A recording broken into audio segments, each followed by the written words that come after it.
The god's wood of Winterfell was heavy with rain, each drop glimmering like old tears in the firelight. And yet Jon Snow stood beneath the ancient weirwood, his hand resting on the shaggy mane of Ghost. The direwolf's red eyes peered through the gathering mist, as if he too awaited answers from the pale, bleeding face in the bark. The gods kept their silence, as they always had, but Jon was not truly alone. Robb Stark moved quietly behind him, his footsteps muffled by the sodden earth and the press of years. He was broader now, his shoulders the mark of battles fought, and victories paid for in blood, and the sleepless nights of kings. A silver streak ran through his auburn hair, a gift of the war that had ended with his blade at the Red Wedding, where he'd not died but survived by a thread, saved by the old magic, the North's hidden strength, and the sacrifice of men whose names the songs would never know. Robb's wolf, Grey Wind, ghosted behind him. Bigger than a pony, eyes like storm clouds, and scarred along the flanks by Lannister steel. The two wolves circled, not in challenge but in comfort, the low growls a greeting old, as the first Starks who'd called deerwolves to heel beneath these same white boughs. Jon felt the air thicken. In the world outside Winterfell, the storm was more than weather. It was omen. Rumors flew with the crows. Dragons in the east, the Night King's cold hand pressed ever south, and whispers of the dead walking beyond the wall. But here, in the hush of green and red and rain, Jon was a Stark as much as any of them. He looked to Robb. "Are you sure?" Jon's voice was low, careful. They had spoken these words before, but not with finality. Robb's blue eyes, his mother's eyes, but hardened by his father's fate, did not waver. "We have to be. You felt it. They're coming, and we have the only army that can stand against them." Jon flexed his hand, remembering fire and frost, Viserion's bones black in the night, and Rhaegal's wild shadow rising above the smoking ruins of Hardhome. The secret he bore was a weight, a dragon's egg, black as obsidian, warm beneath the skins at his bedside. Daenerys had sent it to him, a pact sealed in blood and promise before she crossed the narrow sea. 3 dragons she had once, but Jon's fate was not with her, not yet. He had hatched his own, though no one in the world save Robb and Maester Luwin, old now but sharper than ever, knew of it. In the crypts below, in darkness deeper than night, the wolf and dragon had lain together, deer wolves bred with wild fireblood, an experiment that Maester Luwin swore was only legend until he saw the whelping himself. What crawled from those eggs was not one thing or another, but something in between. Fur and scales, jaws like a wolf's, but spitting sparks and smoke, eyes as red as the heart trees, as gold as a Targaryen's crown. They were monstrous and beautiful, loyal to the blood of Stark and Targaryen both. They grew fast, on meat and secrets. There were 6 now, 1 for each of the Stark children, though some were lost to the wild, and one, a shadow with silver fire, claimed Jon alone. He called her Scotty, for the old gods and the cold that never truly left his bones. "We'll need men," Jon said. "Loyal men." "We'll have them," Robb replied. "The North remembers. The Boltons are dead, the Karstarks sworn. Even White Harbor will come, now that Waymon Manderly's son has returned from the Wall. I sent word to the Umbers and the mountain clans. They're ready." "And the South?" Jon asked. "What of them?" Robb's mouth twisted.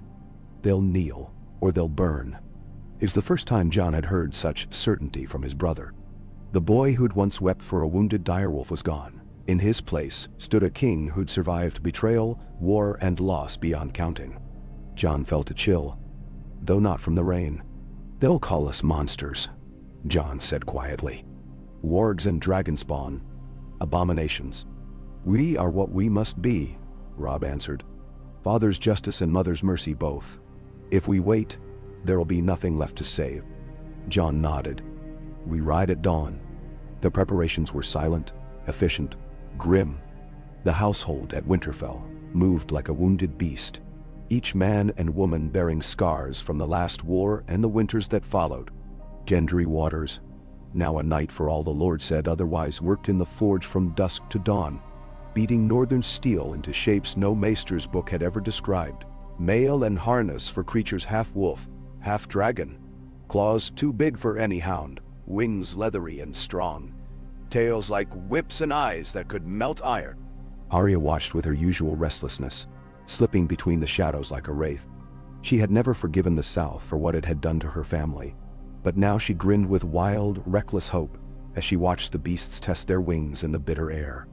Her own wolf dragon, slim and dark as night, leaped and circled, always at the edge of vision, always ready. Sansa oversaw the stores, her presence cool and unflinching, her hair as red as the banners atop the battlements. She spoke with Lady Barbary Dustin and old Maester Luwin, calculating grain and salt and the coin needed to pay an army. When she saw the beasts in the yard, she neither flinched nor smiled. "The South will not believe what's coming," she said to Jon as he passed, her eyes never leaving the yard. "They never do." Bran watched from the windows too, eyes white and distant, lost in green dreams. He muttered to the heart tree, his body frail but his mind vast. "They are all moving," he whispered to Jon one night. "The crows, the snakes, the lions, the dead. All moving. Be careful, Jon. Wolves are hunted and dragons are feared." The march south began in silence.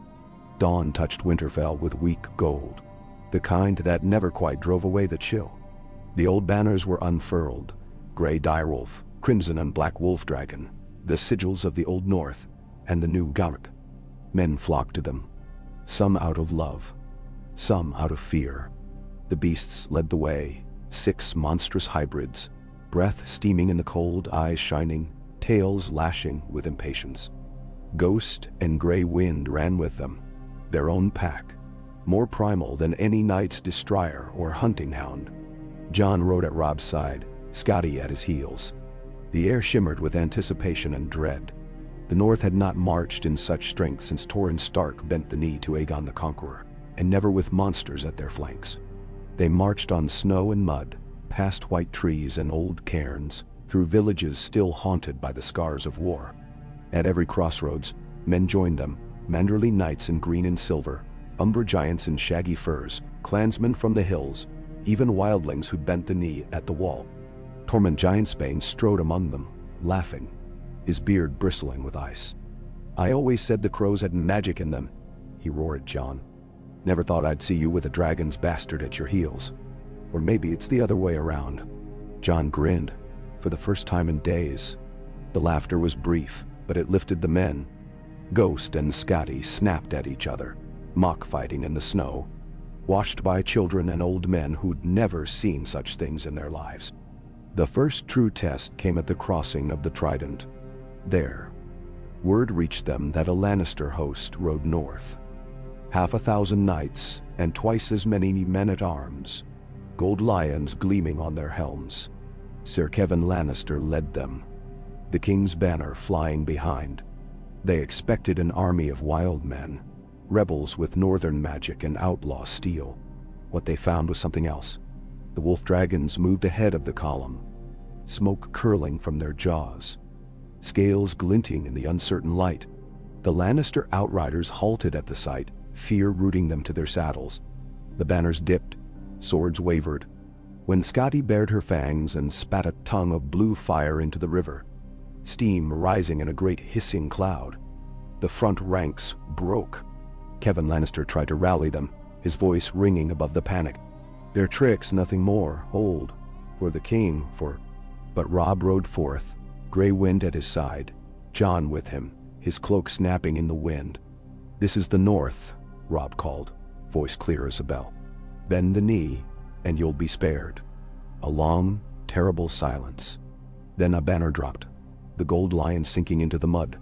One by one, the Lannister men followed suit, dropping swords, falling to their knees before the monsters they could not understand. That night, around the fire, the northern lords feasted on Lannister bread and wine. Jon watched the flames dance in Skady's golden eyes. Robb sat across from him, weary but triumphant. "They'll send word to King's Landing," Robb said quietly.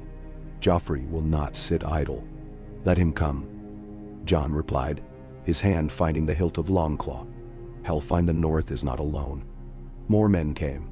Word spread like wildfire. Starks marching south, beasts at their side, wolves and dragons born anew. Some called them gods, some called them devils. All knew that the world was changing. The army moved slowly, gathering strength with each day.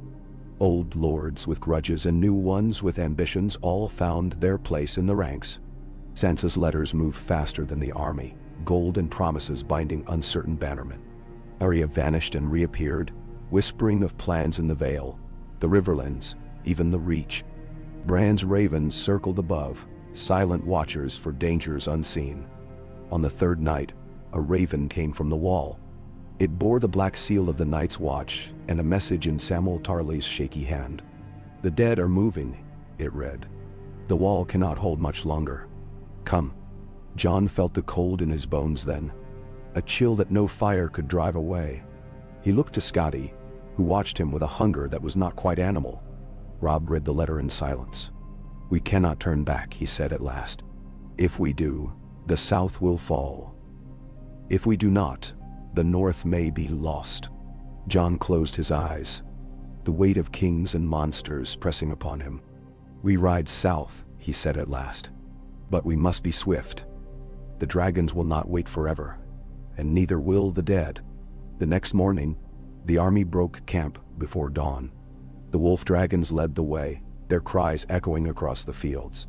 Men followed, some in fear, some in hope, all in awe. The world held its breath, waiting to see if the old blood of wolf and dragon could save it, or doom it forever. The north pressed south in a column that seemed endless, a ribbon of steel and furs and smoke that unfurled across the bitter moors and into the green heart of the Riverlands. Spring was coming, or so the maesters claimed, but it was the sort of season where frost could kill by night, and the sun would return only grudgingly, and men's thoughts ran darker than their fires. At the head of the host, Jon Snow rode beside Robb Stark, each shadowed by their monstrous wolf dragons and the ghosts of all that had come before. Scotty padded silent as snowfall, her scaled haunches brushing the sodden earth, wings half unfurled as if even the sky were not enough for her. Grey Wind's wolf dragon, darker, broader in the chest, crowned with curling horns like a demon out of old Nan's tales, kept pace, its eyes bright with hunger. They stalked not just for prey, but for enemies. Word had reached them that the Lannister armies massed in Harrenhal, and ravens spoke of Sellswords, hired in droves from Old Town to the Stormlands. The road south ran alongside the Blue Fork. The army made camp at Seaguard, where Lord Jason Mallister opened his gates with stiff courtesy and sleepless eyes.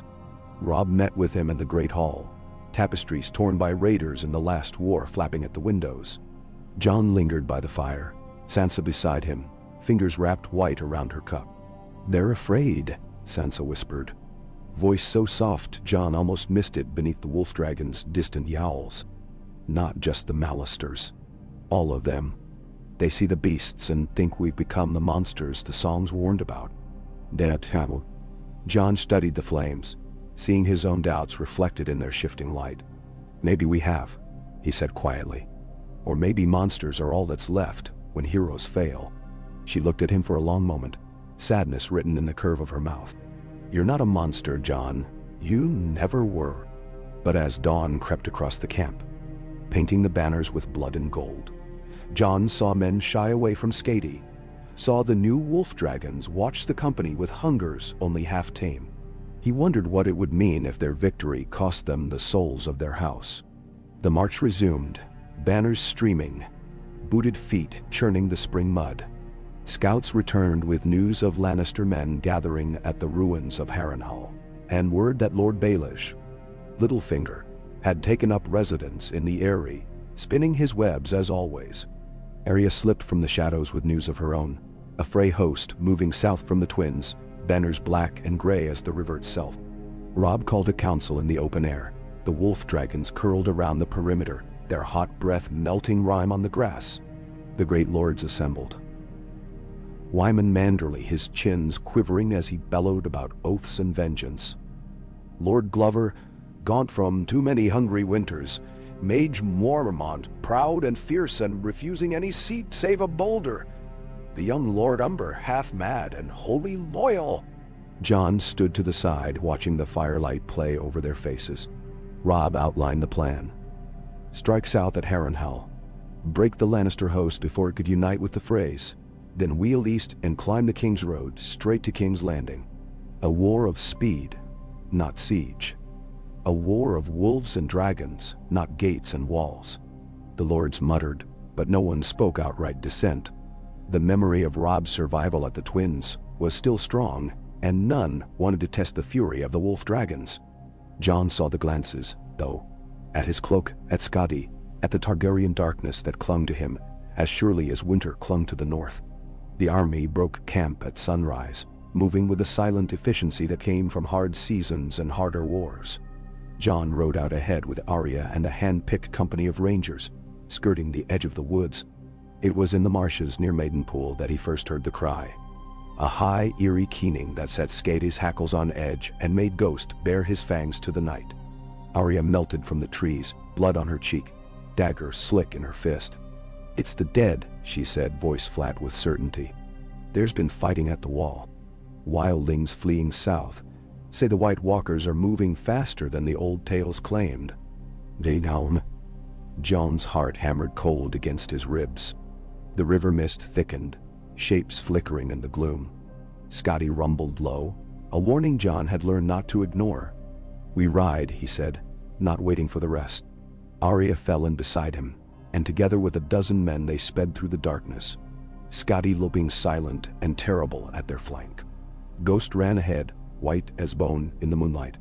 At the edge of the woods, they found the refugees, a tangle of wildlings, black brothers, and terrified small folk, herded together like cattle beneath the boughs.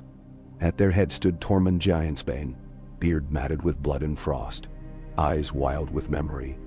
"Jon Snow," he called, relief and weariness tangled in his shout. "The wall's fallen. Eastwatch is lost, and the dead come faster than any crow's wing." Jon dismounted, his thoughts spinning. The war for the South had just become a war for the world. He brought the news back to Robb. The council was small now. Just the Stark children and a handful of their most trusted lords. Robb listened in silence, jaw clenched tight as the old steel in his father's crypt. "How long do we have?" Sansa asked. Tormund shrugged, spreading hands broad as snowshoes. "Days, maybe. The dead don't eat, don't sleep. They march without rest, and every man they kill they add to their number. If you've plans for the South, best you see them done soon." Robb stared into the fire. "We can't be everywhere at once. If we split our forces, the Lannisters will cut us to pieces. But if we leave the north, the dead will sweep through every holdfast before the year's out. Then descend." Jon met his brother's eyes, feeling the weight of two worlds pressing down on his shoulders. "We have something the dead don't, the wolf dragons, fire and blood, and old magic besides. If we can break the Lannister army before the dead arrive, we might force King's Landing to surrender. The South will need the North's strength if there's any hope." Arya's eyes were bright, feral with hunger for vengeance. "Let me go to King's Landing. I can slip through the shadows, open the gates before the army arrives. No walls can stop me." "Nah." Robb smiled, grim and proud. "You're your father's daughter. Go then, and be careful." Plans spun out like a spider's web.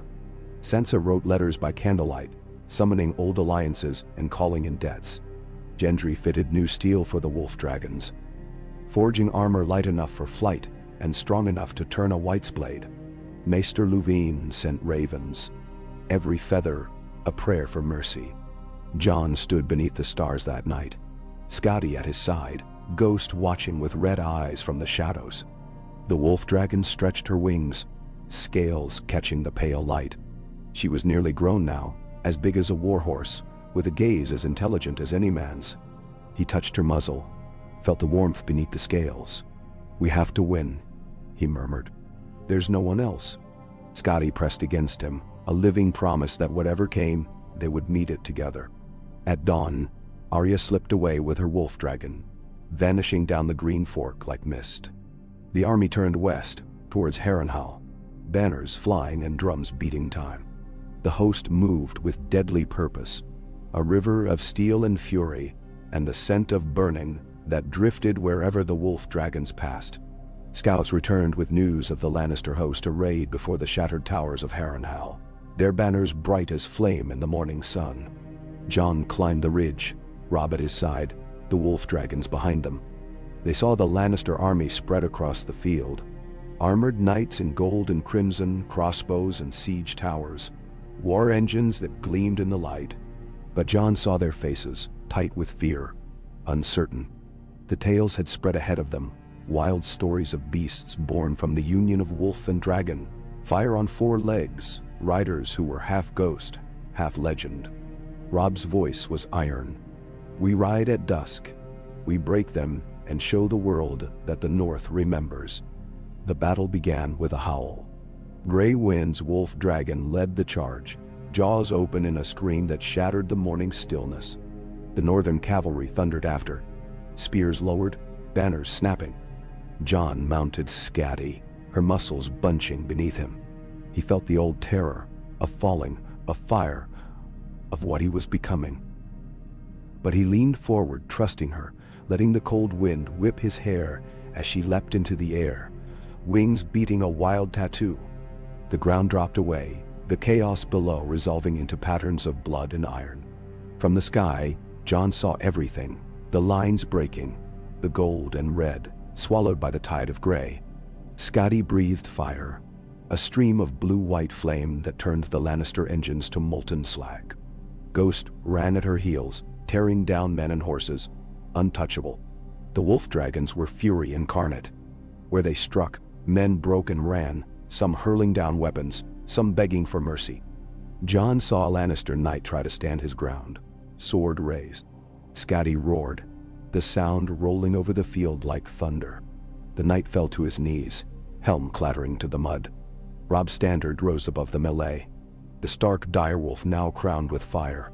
The battle was brief and terrible. When it ended, the field was choked with smoke and the screams of the dying. Jon dismounted, Skadi curling protectively around him. Robb strode through the aftermath, sword dark with blood, his face set. "We have to move," Jon said, voice hoarse. "The dead come, and they'll sweep over this field by nightfall." Robb nodded. "King's Landing. We break them there or we die trying." The host gathered itself, battered but unbroken. The lords counted their dead, tended their wounds, and whispered to the wolf dragons in awe and terror. Jon saw Sansa speaking to Lord Glover, saw Arya's absence keenly in every empty glance. At dusk, the army marched east, shadows long and the first chill of true winter on the wind. Bran's ravens circled overhead, their voices lost in the endless sky. Jon rode at Robb's side, Skadi and Grey Wind leading the way. The road to King's Landing was open now, but Jon felt the weight of fate pressing on him with every mile. They were a strange army, a host of the living led by monsters, haunted by the dead. But for the first time since leaving Winterfell, Jon felt something new stirring beneath the fear. Hope. In the days that followed, the army moved like a blade through the heart of the riverlands, carving a path towards the Blackwater. Villages emptied at their approach. Some fled, some joined, all watched with the terror reserve for men who rode with beasts of legend. Scouts returned with news from Arya. The city stirred with panic, the gold cloaks uncertain, the small folk rioting in the streets. The Queen Regent, Cersei, the lioness herself, had locked herself in Maegor's holdfast, and Joffrey railed from the Iron Throne, demanding blood and vengeance. But the true terror was not in the city. It was in the cold that seeped down from the north, in the crows that gathered in the sky, in the stories that grew with every league the dead advanced. At every camp, Jon heard whispers of the Night King's approach, of shadows on the wall, of ghosts and old gods walking the earth once more. And in his dreams, Jon saw dragons and wolves circling above a ruined city. fire and ice mingling in a dance that would decide the fate of the world. He awoke with Skadi's eyes on his, her breath warm against his cheek. In that moment he knew, whatever else they were, monsters, legends, abominations, they were all that stood between the world and its ending. The black water glittered ahead, and beyond it, the red walls of King's Landing blazed in the setting sun. The banners of the north, crowned now with the sigil of the wolf dragon, rippled in the wind. The army drew up before the city, drums pounding, men standing shoulder to shoulder beneath the gaze of beasts and brothers. And in the hush before the storm, Jon Snow lifted his head, looked to Robb Stark, and smiled. They would either save this world, or see it burn in dragonfire and wolf's fury. Either way, their legend was only beginning. Ake. The last night before King's Landing, the camp sprawled across the plain, tense and restless. The air thick with the mingled scents of rain, sweat, and distant wood smoke. Banners flapped above hundreds of fires, their light flickering over tired men and women. Over armor dark with blood and leather scuffed raw from long days on the march. Jon walked the rows with Ghost at his side, and Skadi shadowing every step. Her scales catching the firelight, her eyes alive with a strange knowing. Everywhere he went, men paused, some in awe, some in dread. He felt the weight of all the eyes upon him. The Northmen who'd known him as a bastard, the wildlings who saw a king in the cold, the riverlords who still whispered of dragons and witchcraft. For years, Jon had tried to run from what he was, to fit himself to others' shapes and others' stories. Now the world had changed, and what he was, wolf, dragon, Stark, Targaryen, all and neither, had become the only hope the living had. By Robb's fire, the king in the north studied a map blackened at the corners by candle smoke. Gray wind stretched long at his feet. Sansa sat beside him, hair bound in a heavy plait, her face composed and hard as carved stone. The others were arrayed close. Lord Glover, Lord Manderly, Lady Mormont, grizzled Tormund with the wildlings. Maester Luwin hunched over a battered ledger. Even Arya had returned, streaked with mud and soot, her eyes brighter and harder than ever. "We cannot wait long," Robb was saying. "The dead will be at our heels within days. The city is already boiling. Riots, fires, gold cloaks uncertain. Our best chance is speed. Shock. If we hesitate, if we become bogged in siege." He trailed off. None needed the end of the thought spelled out. The dead did not besiege, did not falter, did not grow weary. They swept over all. Jon's mind churned. "Arya, you said the tunnels beneath the city remain open? No one's collapsed them?" She shook her head. "I went as far as the Red Keep's old cellars. The ratways still lead up to the gates, and some run under the river. I can open the Mud Gate and the King's Gate when you need. The Gold Cloaks barely patrol, too busy with riots and looting." Sansa's lips twisted in a humorless smile. "Cersei never did care for the small folk. When she falls, she'll fall alone." Robb pressed his fist to the table. "We strike at dawn then. Arya, you and your pack go first. At the gates open for us. Jon." Jon met his brother's eyes and felt the weight of 1,000 ghosts behind them. "I'll lead the wolf dragons at the King's Gate. Let the South see what we are. The rest hold until the gates are ours, then drive straight for the Red Keep. We end this before the dead arrive." Robb nodded. "Then let us be monsters, if monsters are what the world needs." No one slept much that night. Sansa wrote letters long to the hours, her hands steady as she sent out calls for peace, for surrender, for mercy, if mercy could still be found. Arya vanished before moonset, her direwolf shadow padding silent behind. The wolf dragons clustered restlessly near Jon's tent, their bodies humming with battle fear and anticipation, their eyes reflecting fire in 100 shades. Jon sat with Skadi, stroking her ridged neck, breathing in the smell of smoke and scales, wondering if this was what Aegon Targaryen had felt as he gazed out across a world not yet conquered. Dawn came with a sour wind and a sky streaked purple and gold. The city loomed ahead. High walls, banners snapping, smoke rising from the poorer districts. On the battlements, gold cloaks paced, spears gleaming, their shouts echoing down to the river. The Blackwater's surface shimmered with early light. Jon mounted Skadi, the wolf dragon's armor gleaming. Forged by Gendry's hand, etched with sigils old and new. Direwolf, dragon, and the stars of the old gods. The other wolf dragons fell in behind. Their riders, Arya's Nymeria, Robb's shadow, even the wild, nameless beast the wildlings had tamed, moving in tight formation. At the king's gate, Arya's work was already done. The portcullis creaked open, the hinges wrenched free, guardsmen scattered, cut down by her blades, or driven mad by her wolf dragon's howls. Jon and the pack swept forward, Skadi's wings beating thunder into the dawn. They hit the streets like a storm unleashed. The first ranks of goldcloaks broke before them, shields clattering to the cobbles, some falling to their knees in surrender, others fleeing into the chaos. Skadi bellowed flame, not to kill but to cow. The blue fire licked the stone, melting iron, driving men back. Jon saw Arya leap from the shadows, her blade flashing, her face a mask of bloody determination. Nymeria moved beside her, fangs snapping, clearing a path through the confusion. The rest of the northern host poured through the breached gates, Robb at their head, gray wind at his side, banners flying. The city convulsed around them, the streets choked with frightened smallfolk, desperate lords, sellswords switching sides at the scent of victory. Some pockets of resistance held, bands of loyal Lannister men, remnants of the Goldcloaks.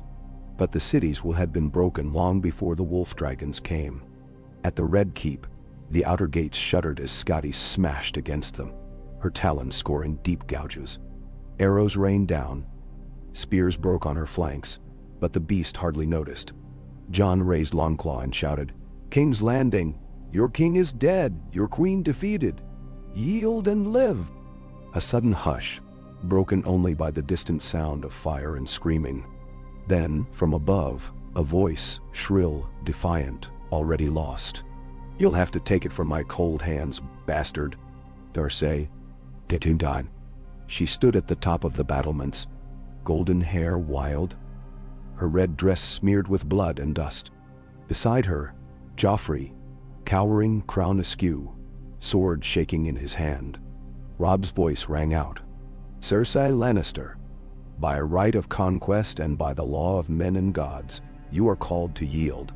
Open the gates and your life will be spared. Refuse, and we will take the Red Keep by storm." Cersei laughed, wild and high. "Mercy from wolves and monsters? I'll die as I lived, with a lion's pride." She seized Joffrey, dragged him back from the parapet. "You want the throne? Come and take it." Memsior. Robb and Jon exchanged a glance. No words needed. Skadi smashed the gates again, blue fire wreathing the wood and iron. The wolf dragons howled, a sound that sent even the bravest knights to their knees. The north surged forward, Arya already inside, carving a path through the last of the Lannister guard. Sansa entered behind the army, her face unreadable, the maester and lords flanking her, bearing the royal banners. The storming of the Red Keep was short and brutal. Skadi's fire cleared the halls.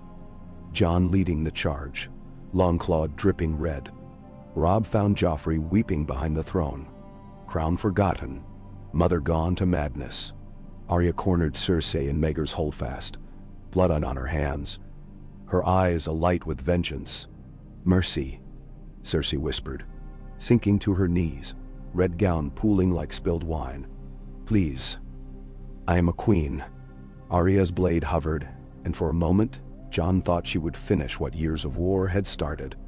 But Sansa stepped between them, voice cool and clear. "You are a queen no longer. The world will judge you now." Cersei wept. Arya turned away. Sansa gave the order. The Queen Regent and her son, the last Lannister king, were taken alive. Robb sat the Iron Throne at noon, the hall filled with lords, soldiers, wildlings, small folk pressing in from every side. The banners of Stark and Wolfdragon hung from the rafters, the ashes of battle still fresh. Robb's voice was steady, iron and ice. "The war is ended. The realm is united. The true enemy marches, and we will meet him as one people, or perish as many." The lords bent the knee. Some did so gladly. others with hatred burning in their eyes. Jon watched, his heart a maelstrom. Sansa moved among the court, speaking peace, offering pardons, forging alliances as quickly as old wounds could be salved. But there was little time to savor victory. That night the first cold wind swept down from the north, carrying with it a darkness older than kings. Scouts returned, faces pale, voices trembling. The dead have crossed the Trident. They come, thousands upon thousands. The world beyond the walls is lost. Jon stood in the godswood of the Red Keep, the last godswood in the city, a single heart tree gnarled and dying but still sacred. Bran sat beneath it, eyes clouded, whispering to the ravens. "They come," Bran said, voice distant, not quite his own. "The Night King leads them. He remembers you, Jon Snow. He remembers the blood you carry. He hates you." Jon knelt before the old tree, Ghost at his side, Scotty watching from the edge of the shadows. He felt the weight of fate pressing on him. A weight greater than crowns, heavier than any sword. The wolf dragons circled restlessly, sensing the threat. Robb joined him, silent as snowfall. "The realm stands behind us, Jon. For the first time in 100 years, the South rides with the North. But if we fail," Jon shook his head, "we won't fail. Not while we stand together." Robb gripped his shoulder. "Then, let's make ready." The next days were a storm of preparations. The lords and ladies of Westeros, enemies only weeks before, now bent their will to a single cause. The city filled with refugees, wildlings, black brothers, men and women of every house and banner. Gendry and the smiths forged dragonglass weapons day and night. Maester Luwin worked with the alchemists to arm the city with wildfire, though all knew it might be their own undoing. Jon flew Scotty north to scout. The land beyond the Blackwater was frozen now, the rivers clogged with ice, the fields littered with corpses that did not rot. He saw the host of the dead, a sea of silent whites, their eyes blue and hungry. The Night King astride a dead horse, his armor black as despair. At his side moved a monstrous white wolf, eyes burning with ancient malice. Jon landed outside the city walls. The men-at-arms shrank from Scotty, even now, but a hush fell as Jon spoke. "They're almost here. We stand or we fall. There's no third choice." Robb summoned the council one last time. Sansa brought word that ships were being prepared for the small folk to flee, but none believed they would outrun the dead. Arya slipped through the city's veins hunting for traitors, watching for shadows in every alley. Bran's ravens swept the sky, warning of every movement of the enemy. At dawn, the host of the dead arrived. They came in silence, their ranks endless, their eyes burning. At their center stood the Night King, the ancient wolf, the White Walkers, death on two legs, winter given form. Jon rode Scotty above the walls, fire streaming from her jaws. The wolf dragons ranged at his side, wild and glorious, their riders howling defiance into the cold air. The city's defenders massed at the gates, at the battlements, in every street and alley. Robb rode among them, sword raised, gray winds snarling, his voice ringing out. "We are the living. We fight for the dawn, for Winterfell, for the North, for all mankind." The dead answered with silence. Then, all at once, they surged forward, an avalanche of flesh and bone, driven by a will colder than ice. The Battle of the Blackwater had begun, and in the heart of the storm, Jon Snow rode at the head of the wolf dragons. Scotty's flame burning bright against the darkness, the hope of the living bound to every beat of her mighty wings. "And understand, and there, and what a boy, Pape." The air before dawn was a razor drawn across the world, taut and humming, the darkness heavy as whetstone. King's Landing crouched behind its walls, torches glimmering along the battlements, thousands huddled in their fear while the greatest army the living had ever mustered braced itself for the onslaught of the dead. From the parapets, Jon watched the fields beyond the Blackwater churn in a silent, ceaseless tide. An army of ice, bone, and restless shadow, arrayed in ranks that seemed to stretch from horizon to horizon. He stood atop the highest tower of the Red Keep, ghost silent at his feet, and Scotty's shadow coiling below, her golden eyes catching every glimmer of movement. He felt the pulse of her thoughts through the strange, wordless bond between them, a tension vibrating in his blood. All night, he had stalked the ramparts and the godswood, feeling the weight of command and history, of a world balanced on the edge of ruin. Behind him, the city was an uneasy hive. Black brothers in their patched cloaks manned the gates and towers alongside Northmen, riverlords, stormlanders, even Tyrell bannermen, all distinctions drowned beneath the certainty that death cared for no banners. Arya moved among the defenders, slipping through shadow and firelight, her wolf dragon keeping low to the alleys, teeth bared. Sansa was everywhere, on the walls in the halls, at the bedside of the wounded, her voice calm and clear, the only thing more unyielding than the stones of the city. Robb had made his camp at the mudgate, Grey Wind and his wolf dragon coiled like a living barricade behind him. In the hour before sunrise he called the lords to him, the battered remnants of the realm, men and women who had bled and lost and still endured. Gendry stood at his elbow, face blackened with soot from the forges. Tormund Giantsbane rested a hand on his sword, eyes fixed on the plain where so many wildlings had died. Jon descended to them, passing through the tight ranks of men and monsters, feeling every gaze upon him. He saw lords who once would not have looked at him twice now stand in silent hope. Saw boys who'd never drawn steel before this night, trying not to tremble as they waited for dawn. Robb's voice was low and steady, the voice of a Stark and a king. You've all heard the tales, but you've not seen what's coming. These are no men. They feel nothing. They will not yield. Only fire and dragonglass will put them down for good. Jon knelt, running his hand along Scotty's armored neck, feeling her warmth, her pulse, her silent courage. The wolf dragons will lead the first charge, he said, voice carrying through the hush. Their fire can scatter the ranks of the dead, but they're not invincible. Stay close, and when the time comes, follow us out the gates. The Night King will be at the center. If he falls, they all fall. No. He did not say what else haunted him. The visions Bran had sent, the premonitions of doom and snow and fire swirling together until nothing remained but ashes. He watched the sky lighten, the last stars drowned by the slow, cold fire of sunrise, and thought of all the lives that depended on what they did now. A single horn sounded from the river's edge, the warning that the dead had begun to move. They advanced in silence, rank after rank, their pale eyes glittering. In their midst strode the Night King, his white wolf at his side, a sword of ice in his fist. Behind him, monstrous wights, the remains of giants, wildlings, lords, even some of the southern dead fallen in the sack of the city, moved with the inexorability of a glacier. Jon swung into Skadi's saddle, the cold air biting at his face. He glanced at Robb, who nodded, sword raised, his wolf dragon tense and eager for the fray. The wolf dragons rose as one, spreading their wings, fire coiling from their jaws. Skadi took the sky first.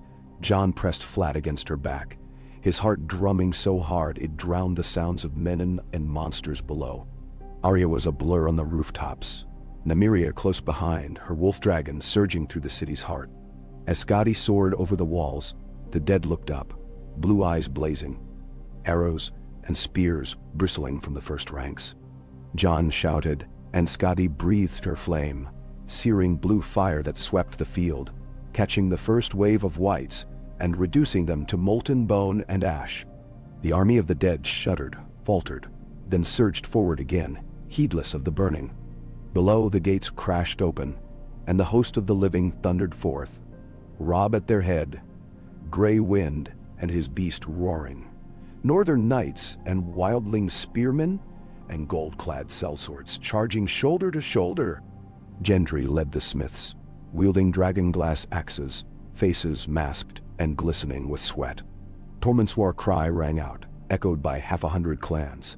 The field before the city became chaos, living and dead locked in a storm of steel, bone, and fire. Skadi dove again and again, blue flame clearing a path for Robb's charge. But every white cut down rose again, unless smashed to ash or pierced with dragon glass. Jon felt the weight of exhaustion building, the fear growing with every life lost. From the center, the Night King watched, his face calm, unreadable. He raised his arm, and from the rear of his host swept a chill wind, shadows that moved too fast, their eyes blazing with otherworldly hate. White walkers, a dozen at least, their swords trailing frost. Jon urged Scotty down, cutting through their ranks, long claw flashing. He met the gaze of the Night King, felt the cold lance through his skull, but Scotty's roar broke the spell, her flame driving the whites back. The wolf dragons ripped through the dead, their jaws stained black, their armor smeared with ice and blood. Arya appeared at Jon's side, darting through the tumult, her blades wet with blue blood. "The Night King," she shouted. "He's moving for the gates." Robb pressed forward, his men falling around him, but never yielding. Gray wind tore through the dead with wild abandon, his own wolf dragons smashing lines apart. The living rallied, pressing hard, fighting not for banners but for every heartbeat, every scrap of light. The Night King advanced, his white wolf pacing, his sword gleaming in the new sun. He cut down 3 men with a sweep, their bodies freezing solid before they hit the ground. Jon drove Scotty at him, leaping from the saddle, Longclaw bright with Valyrian steel. They met beneath the shattered wall, the Night King's eyes colder than the grave. Their swords crashed, ice on fire, sparks spinning into the wind. Scotty howled, pinning the white wolf, jaws locked on its throat. Jon felt the chill, the terror, the certainty of death. The Night King was strong, inhuman, his every movement inexorable. But Jon remembered the warmth in Scotty's eyes, the courage in Robb's voice, the hope in Sansa's steady hands. He fought as a Stark, as a Targaryen, as something new, something the world had never seen. Longclaw met ice again and again, the clangor ringing above the din. The Night King pressed harder, forcing Jon to his knees, the cold seeping into his bones. Then Arya was there, a shadow in the chaos. She leapt, her dragonglass dagger flashing, but the Night King caught her wrist, twisting, flinging her aside. He raised his sword for the killing blow. Scotty reared up, flame billowing from her jaws, and in that instant, Ghost launched himself at the Night King's wolf. The great beast staggered, jaws snapping, but Ghost's teeth found its throat, holding fast. Jon surged to his feet, Longclaw arcing up, cleaving through the Night King's guard. He saw the flicker of surprise, so faint only a dead man could bear it, cross that cold, inhuman face. He struck, again and again, fire meeting ice, until the Night King's sword shattered. Jon drove Longclaw through the Night King's chest. There was no scream, no sound at all, only a shudder, a ripple through the army of the dead. The Night King's form cracked, splintered, and burst apart in a storm of icy shards.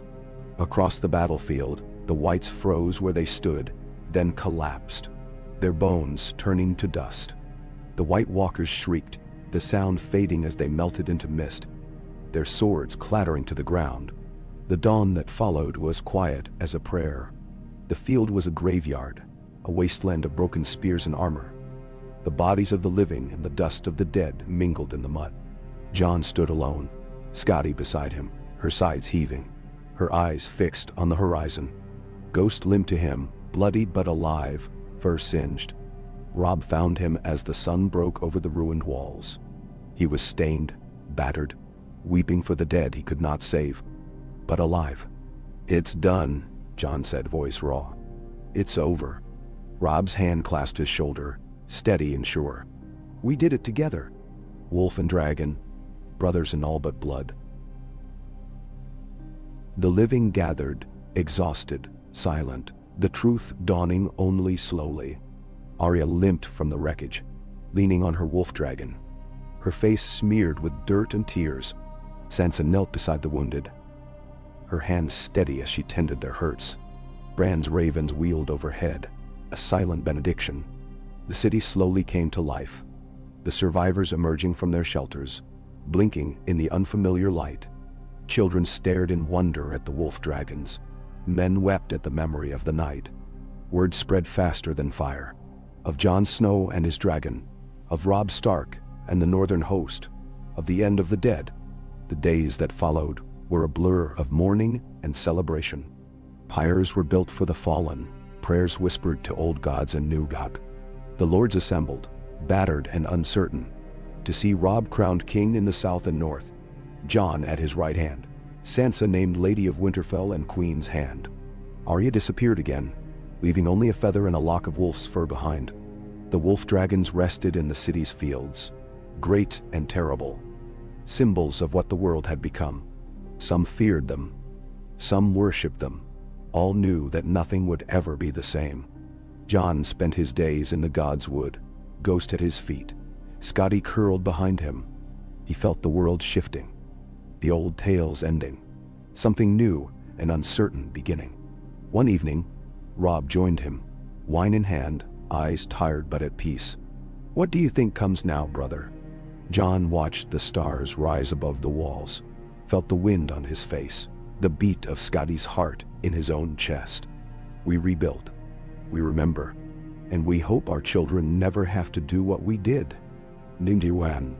Robb smiled, and the sound of laughter drifted over the quiet fields, mingling with the voices of the living, the memory of the dead, and the promise of a world remade. And in the hush that followed, with wolf dragons sleeping in the shadow of broken towers and new banners rising over the city, the north and south stood united. Brothers and sisters, wolves and dragons, the last, best hope of men. Kaya and Kedari. The weeks that followed the battle felt unmoored from time, as if the world itself could not decide whether it had survived or simply begun again, raw and blinking in a new dawn. King's Landing became a city of pyres. Smoke rose from the fields and squares, washing the stone in the scent of ash and sorrow. Every day, men and women labored to carry the dead beyond the walls and burn them, fearing the memory of the whites even now, dreading the chill that lingered in the back of every throat. For the first time in living memory, no one in the city complained about the flames, nor the black clouds that drifted for leagues. Jon walked the perimeter of the shattered field every dawn, Scotty trailing behind him, her massive head low, her eyes half-lidded with exhaustion. Ghost limped at his side, his wounds stitched and healing, but his gait forever altered by the wolf he had killed. Sometimes, when the wind blew a certain way, Jon thought he heard the clink of bones in the earth, or the mutter of the dead as they surrendered their last secrets to the dirt. But it was only wind and memory, nothing more. Robb held court in the ruined Red Keep, gray wind prowling behind his throne, Sansa standing at his left hand as counsel, Maester Luwin at his right. The Iron Throne itself was gone, shattered by Scatty's fire and the fury of the battle. The twisted steel and melted swords now no more than a slag heap at the center of the hall. Robb had not replaced it. He sat instead on a plain wooden chair, one of the last left unburned, and no one dared suggest otherwise. The first days were consumed with the endless necessities of rule. Wounds to tend, bread to distribute, laws to reaffirm. Gendry oversaw the city's forges, dragonglass and iron, melted down to be shaped into plowshares and tools instead of axes and spears. Wildlings mingled with small folk, uneasy but united by the battle they had shared. Even the lords who had once knelt at the feet of Lannisters and Baratheons seemed wary of the new order, as if something about the sight of wolf dragons basking in the sun had made ambition itself a foolish, childish thing.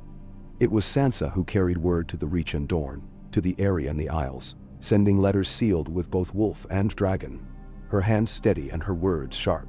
The lords came, one by one, some wary, some eager, most battered by war and eager for the promise of peace. They looked to Robb, but more often they looked to Jon, uncertain what it meant that he wore no crown but sat as a shadow to every decision. Arya was gone for days at a time, returning only when night had stretched too long and her wolf dragon whimpered at the absence. She brought news from every quarter of the realm: bandits in the Kingswood, lords feuding over burnt villages, rumors that Cersei and Joffrey, imprisoned in the old cells beneath the city, still schemed for their freedom. She listened to plots in the streets, slitting throats when she must, delivering names to Sansa's desk when caution seemed wiser than steel. Bran wandered the halls, sometimes silent, sometimes speaking of ravens and roots. His eyes always turned north, as if he could see through the stones to the snow beyond. The other wolf dragons rested in the fields with Scotty, growing restless with the slow pace of peace. Sometimes taking flight at dusk to hunt or vanish beyond the horizon, returning hours or days later with blood on their jaws and new scars on their flanks. Jon found himself called on by every corner of the realm. The riverlands wanted their villages rebuilt. The stormlands, decimated by both the dead and the gold cloaks' last greed, asked for seeds and bread. The Reach sent envoys, bearing olive branches and subtle threats. Even the Ironborn sent a delegation. Yara Greyjoy herself, proud and wary, offering ships in exchange for the right to rule the waves. In every meeting, Jon felt the same suspicion in their voices, saw the same haunted awe in their eyes when Scotty stirred from her sunning to watch him speak. "You don't want a crown," Yara said, eyeing him over the council table. "But everyone knows you're the only one these beasts will follow." Jon shrugged. "I never wanted anything but peace, and that's what we're trying to build." She barked a laugh, not unkindly. "You and every fool since the Dawn Age. Still, better to follow a wolf dragon than a lion these days." "Nah, Dobby." Sansa's negotiations wove through these meetings, smoothing rough tempers, finding compromise where once there had been only the shadow of swords. She spoke in a dozen voices, promised 100 small things, but always returned to the hall with her chin high and her resolve unbroken. Robb was changed by the war, graver, quieter, his laughter rare but fierce when it came. He presided over the city's slow rebirth with a steady hand, delegating the hardest tasks to those who could bear them. At night, he sometimes walked the halls with Jon, both men silent, each lost in the memories of their dead, the friends and family who had not lived to see the dawn. "It feels wrong," Robb said once, pausing at a window overlooking the ruined city, the pyres burning in the square below. "To have survived, to be thinking of sowing and reaping again. It should be harder, shouldn't it?" Jon looked at him, saw the lines that had deepened at the corners of his brother's eyes, the white in his hair, the scar that ran from temple to jaw. "We did what we had to," Jon said quietly. "Now we do what we can." The city changed, week by week. The streets cleared, the wounded began to heal. The wolf dragons grew used to the rhythms of peacetime, though their hunger for the sky and wild places never dimmed. Children played in the shadow of Scotty's wings, daring each other to touch her tail. Old men told stories of the battle as if it had happened 100 years before, gilding every memory with fresh terror and hope. One morning, a delegation arrived from Old Town. Maesters in their gray robes, faces pinched and wary, led by a man called Archmaester Norrin. He bowed to Robb, to Sansa, and then to Jon, but there was an edge to his deference. "These wolf dragons," Norrin began. "They are not natural. What assurances can you give the realm that they will not breed unchecked? Become a threat greater than any army?" Jon let Scotty's head loom above his shoulder, her golden eyes fixed on the Archmaester. "They are loyal to the blood of wolf and dragon," he said. "They are not beasts to be tamed, nor weapons for sale. They are a promise and a warning." Norrin pressed his lips together, but did not argue. In the days that followed, the maesters took samples, notes, sketches, all while keeping a cautious distance from the wolf dragons, whose tempers were short and patience shorter still. As the city rebuilt, word spread of new dangers at the margins of the realm. In the far north, survivors whispered of a shadow stalking the woods, too clever and fierce for any mere animal. In Dorne, wildlings who had migrated south claimed to see ghostly shapes in the sand. Even in the Reach, there were rumors of something old and hungry stirring beneath the earth. Bran, one evening, stood before Jon in the Godswood, the air thick with the smell of rain and pine. "It isn't over," he said softly, his eyes distant. "There are things beneath the world. Old magics, older enemies. What you did at the Blackwater was not an ending, Jon. Only a beginning." Jon touched Scatty's scales, felt a rumble beneath his palm. "We'll face it," he said. "Whatever comes." Bran nodded, and for a moment, Jon thought he saw the shape of a direwolf and a dragon entwined in the shadows of the trees, flickering and fading with the wind. As autumn deepened, envoys began arriving from beyond the narrow sea. Daenerys Targaryen's name on their tongues, word that she had survived the collapse of her court and was gathering allies in Volantis. Some in the council urged Robb to strike first, to claim the Dragon Queen's threat before it took root. Jon listened, but said nothing, feeling a strange ache at the thought of the woman who had sent him Skady's egg, who had once spoken to him of peace and the wheel-breaking. The question of rule came often. Lords pressed Robb to take a crown, to declare himself not only king in the north, but king of the Andals, and the first men, to forge a new dynasty from the ashes of the old. Robb refused, at first out of weariness, then out of principle. "We did not win because we sought crowns," he told the council one evening. "We won because the living stood together. If we start again with thrones and pride, all of this will happen again." Still, the pressure grew, and in time the North and South both demanded some settlement. A sign that the war was truly over.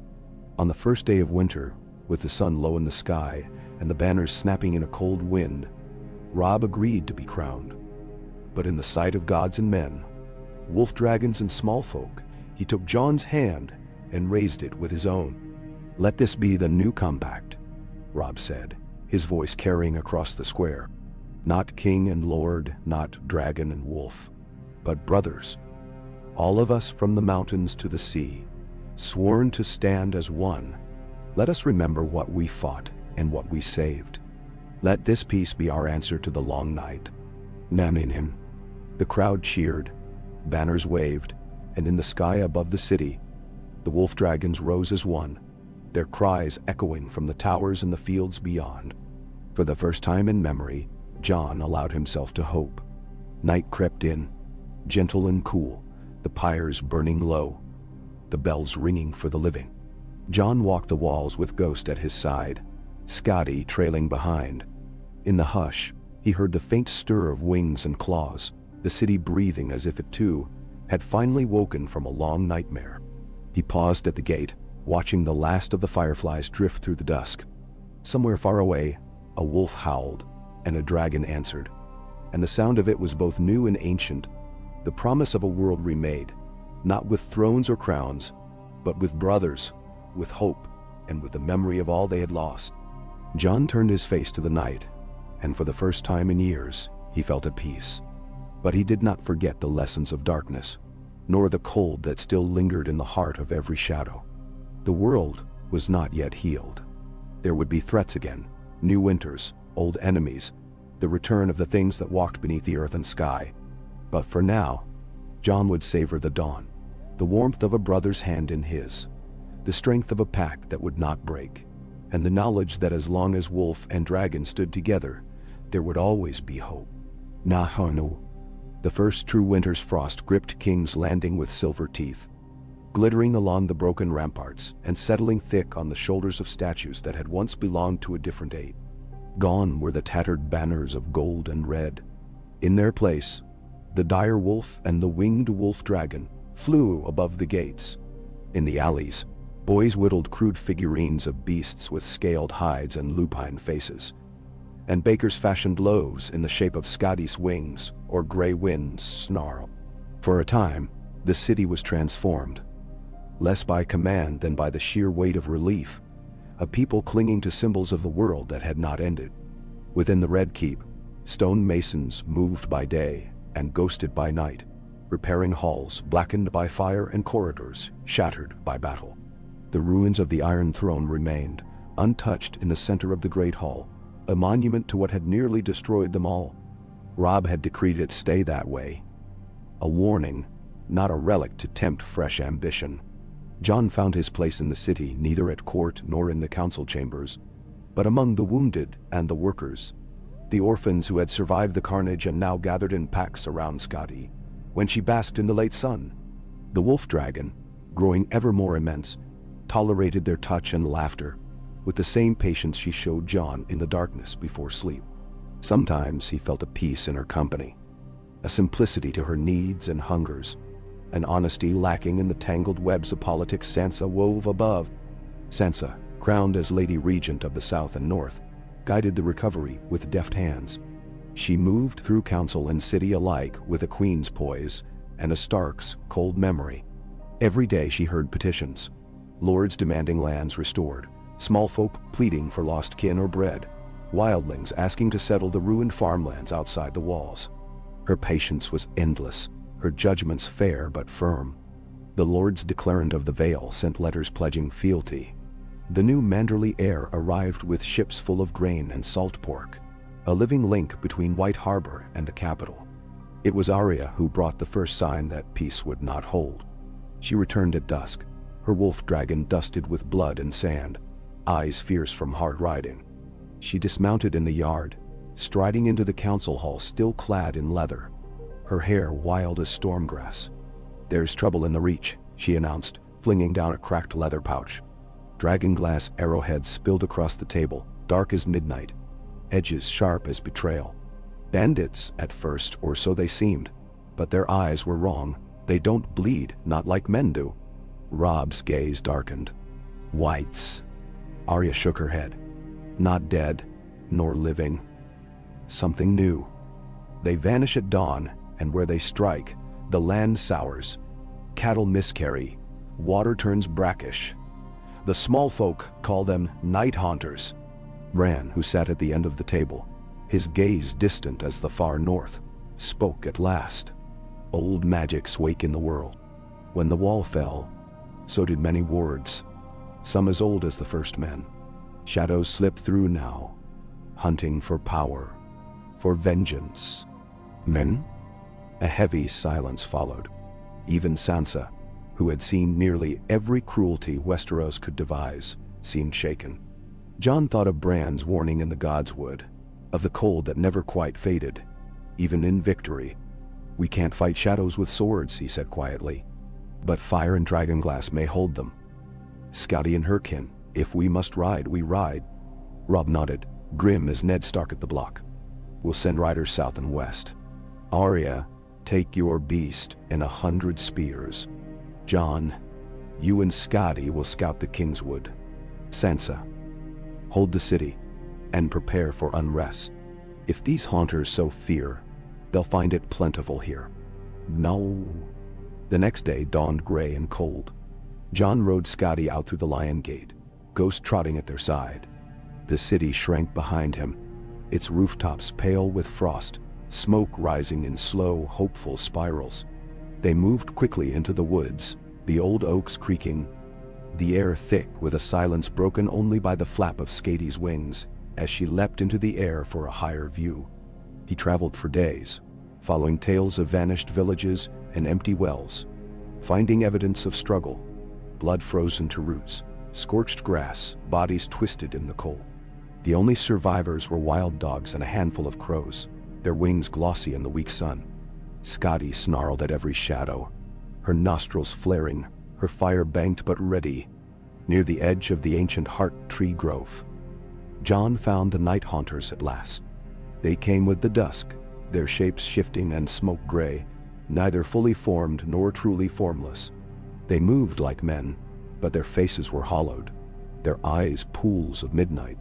When Scotty roared, they retreated, not in fear, but as if the presence of fire and life drove them back.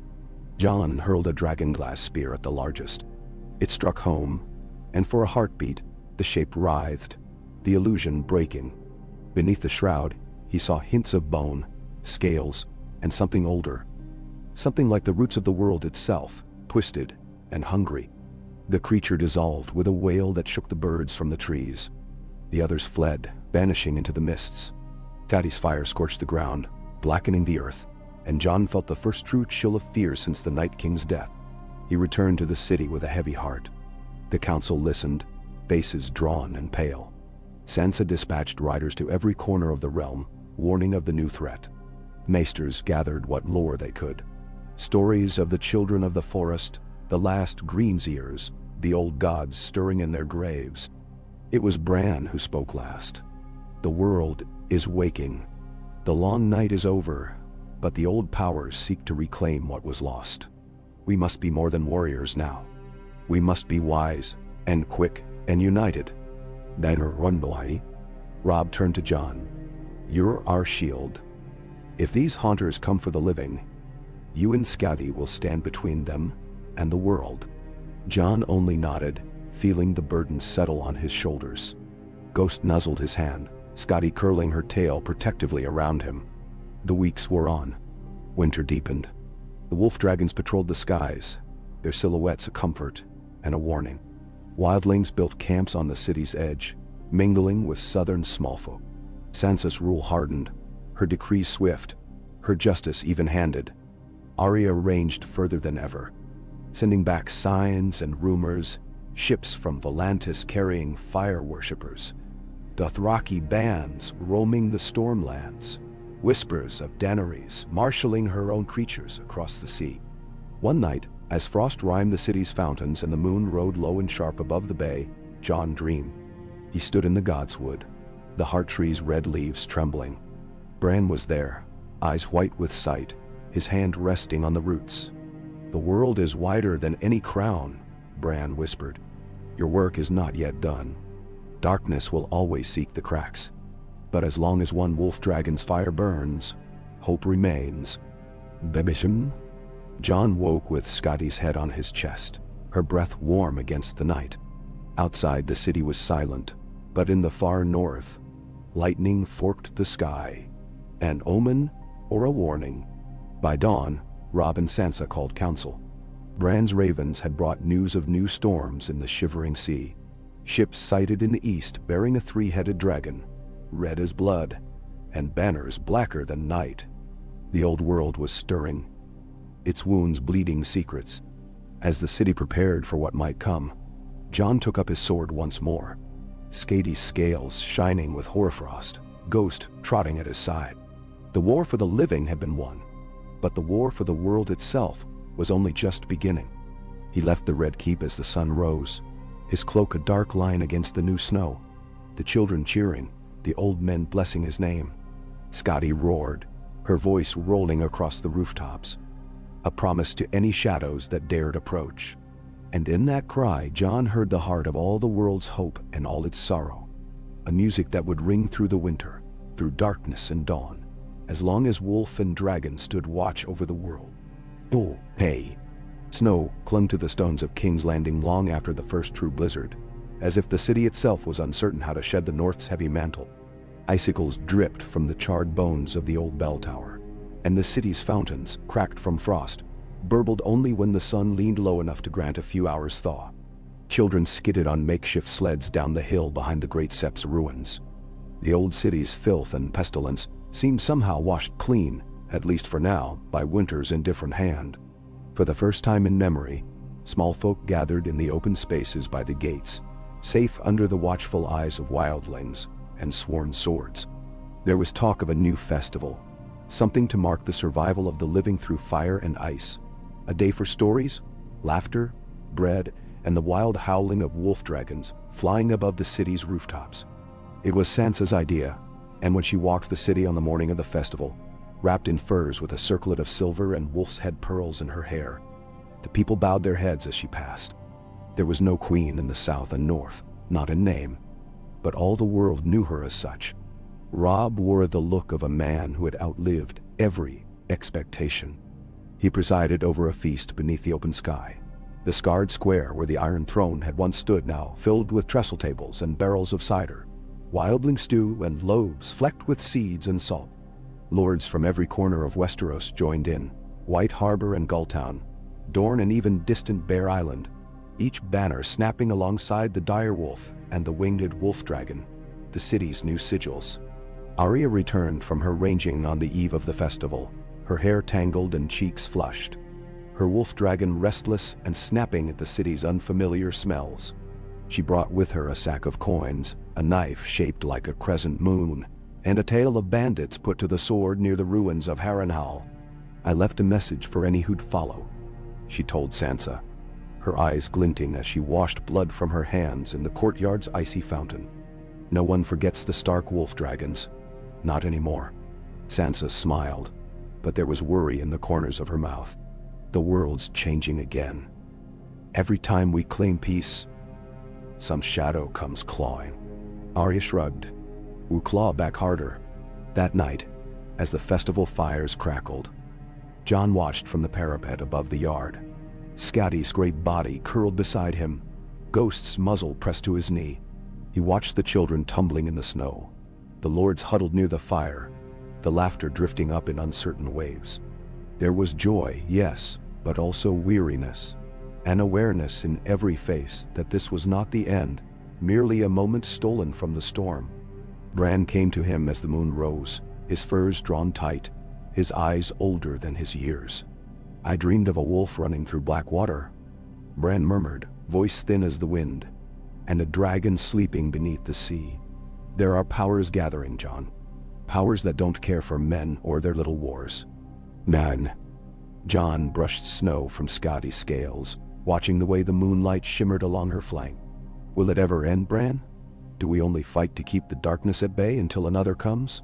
Bran's silence was answer enough. Then he looked up, eyes gleaming with green knowledge. It's not just the Reach, or the North, or the sea. It's everywhere. The world is waking, and we are its shield. You, Scotty, all of us. In the days that followed, the city returned to its labor, though the festival left a residue of hope among the people.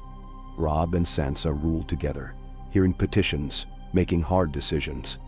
Arya vanished again, this time to the Dornish marches, following rumors of glass candles burning in empty towers and a sellsword company from Tyrosh seeking a lost prince.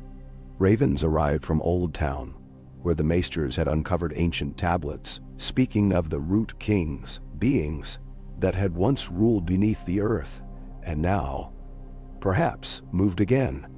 Jon spent long hours with Gendry in the forges. They made new weapons, axes and arrowheads of dragonglass, light spears strong enough for a child to carry. Gendry spoke of old oaths and new beginnings, and of Arya, whom he loved with the dogged stubbornness of the truly outmatched. Jon listened, his thoughts a tangle of what might be, what was lost, and what yet lingered beyond the walls. It was Sansa who summoned Jon to the council one dawn, her letter sealed with the twin sigils of wolf and dragon. He found her in the small solar above the ruined throne room, the first pale light slanting over her maps and ledgers. There's word from the Iron Isles, she said, pushing a scroll across the table. Yara Greyjoy claims strange ships patrol her waters, sails black as ink, hulls that never rot. Men taken from the decks vanish without a trace. She asks for our aid, and Daenerys' name is whispered at every port, her red banner flying from the broken towers of Volantis. Jon frowned, tracing the routes on the map. If the Ironborn lose the sea, the whole coast will be open. The Reach, the Stormlands, all could fall if something comes from the east. Sansa's eyes sharpened. I need you, Jon. Not as king, not as hero, but as the one who can do what others cannot. Scotty will follow you anywhere, and so will the people, if you lead. Robb, summoned by the maester, entered then, his boots still muddy from the morning's tour of the camps. If Daenerys comes, she'll come with fire. But these ghost ships, if the maesters are right, they're not hers. We can't fight on two fronts. We must choose. Bran spoke from the shadows. The living must always stand together, or none of us stand at all. The decision was made by dusk. Arya would ride south, seeking word of the lost prince and the glass candles in Dorne. Sansa would hold the city, rallying the lords, preparing for siege if needed. Jon would fly west with Scotty and two of the younger wolf dragons, the wildling Osha at his side as a guide to the Iron Isles. Robb would gather men in the riverlands, preparing for any breach. The next morning, Jon said farewell in the Godswood. Sansa embraced him tightly, eyes bright.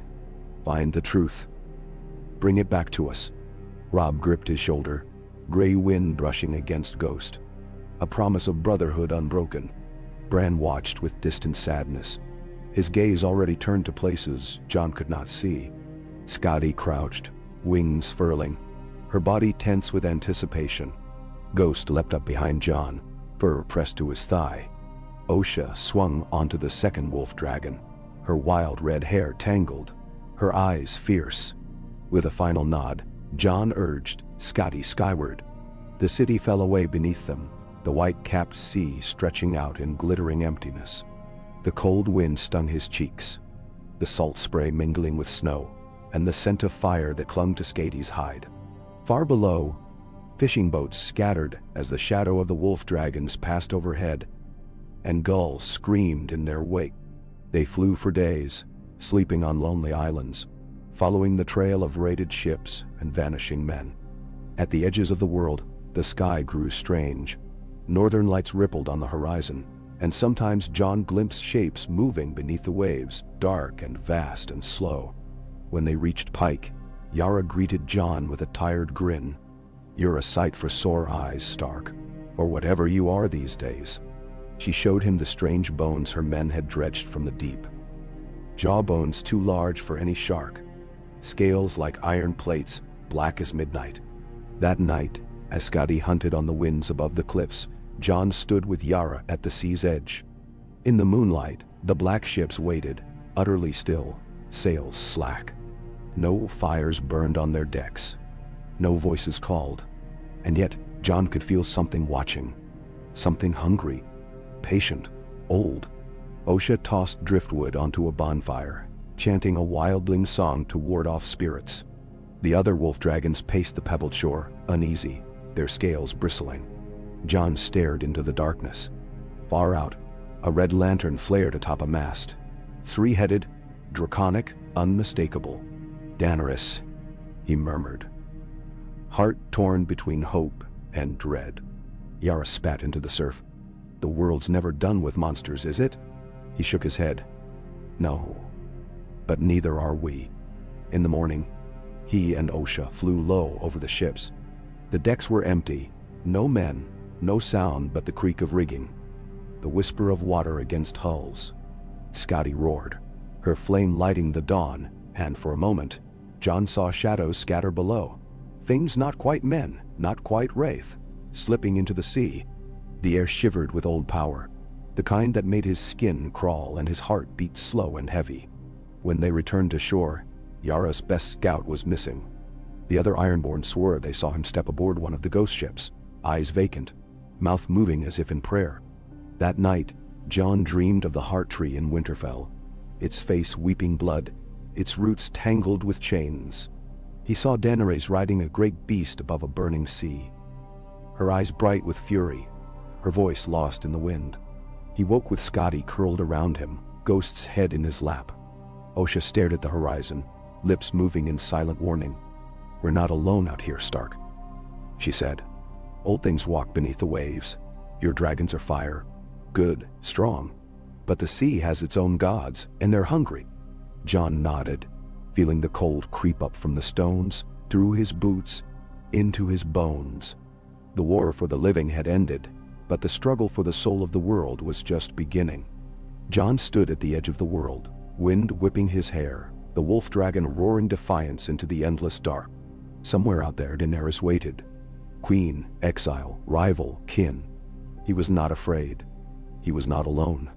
As long as wolf and dragon shared the sky, there would be hope, even in the heart of winter, and the hunger of the sea. He turned Scotty westward, following the lanterns and the old songs, a whisper of flame against the coming storm. For 3 days and nights, the iron-bound coast was hammered by the wind and the Black Sea, the air heavy with salt and the promise of a storm. Jon kept watch from the crags above Pike. Scotty pressed close to the cliff's edge, Ghost ranging the stony heights. Osha's wolf dragon curled in a hollow of rock with wary eyes fixed on the surf below. Each evening, a pale red lantern appeared among the black ships that ringed the bay, as constant as the tides, never swaying even in the wildest gusts. The Ironborn huddled in their towers, fires guttering, the old priests of the drowned god muttering prayers they dared not speak aloud. Jon moved among them with a quiet certainty, watching, listening, feeling the strange tension rising with each passing day. Yara walked at his side, sword at her hip, her men giving both a wide berth. No ships sailed, no ravens left the island. The sense of siege was as thick as the fog that rolled in from the west. On the fourth morning, a rider appeared on the headland above the bay. A lone figure, swathed in black and red, her banner stitched with 3 dragon heads and a ring of Valyrian glyphs. She did not ride alone. A great black beast paced behind her, wingless and scaled, with eyes that caught the dawn and reflected it back as blood and gold. Jon recognized her before she spoke. Daenerys Targaryen's silver hair streamed from beneath her hood, her face hard as the winter shore. She dismounted, standing with the poise of a queen who had crossed deserts, cities, and seas to claim a destiny that slipped like sand through her fingers. They met on the high ground, the surf booming below. Osha and Yara hung back. Scotty crouched behind Jon, and the new beast, Euron's prize, a black worm from the deeps, bred with sorcery and cruelty, regarded Scatty with slitted, ancient eyes. "You crossed the narrow sea after all," Jon said, voice pitched for her alone. Daenerys' eyes shone with memory and pain. "You did not wait for me. You built a new world out of fire and wolf's blood, and left me to the ashes." Then he saw it then. The grief she bore, not just for the city she'd lost or the crown denied, but for all the ghosts that walked in her shadow.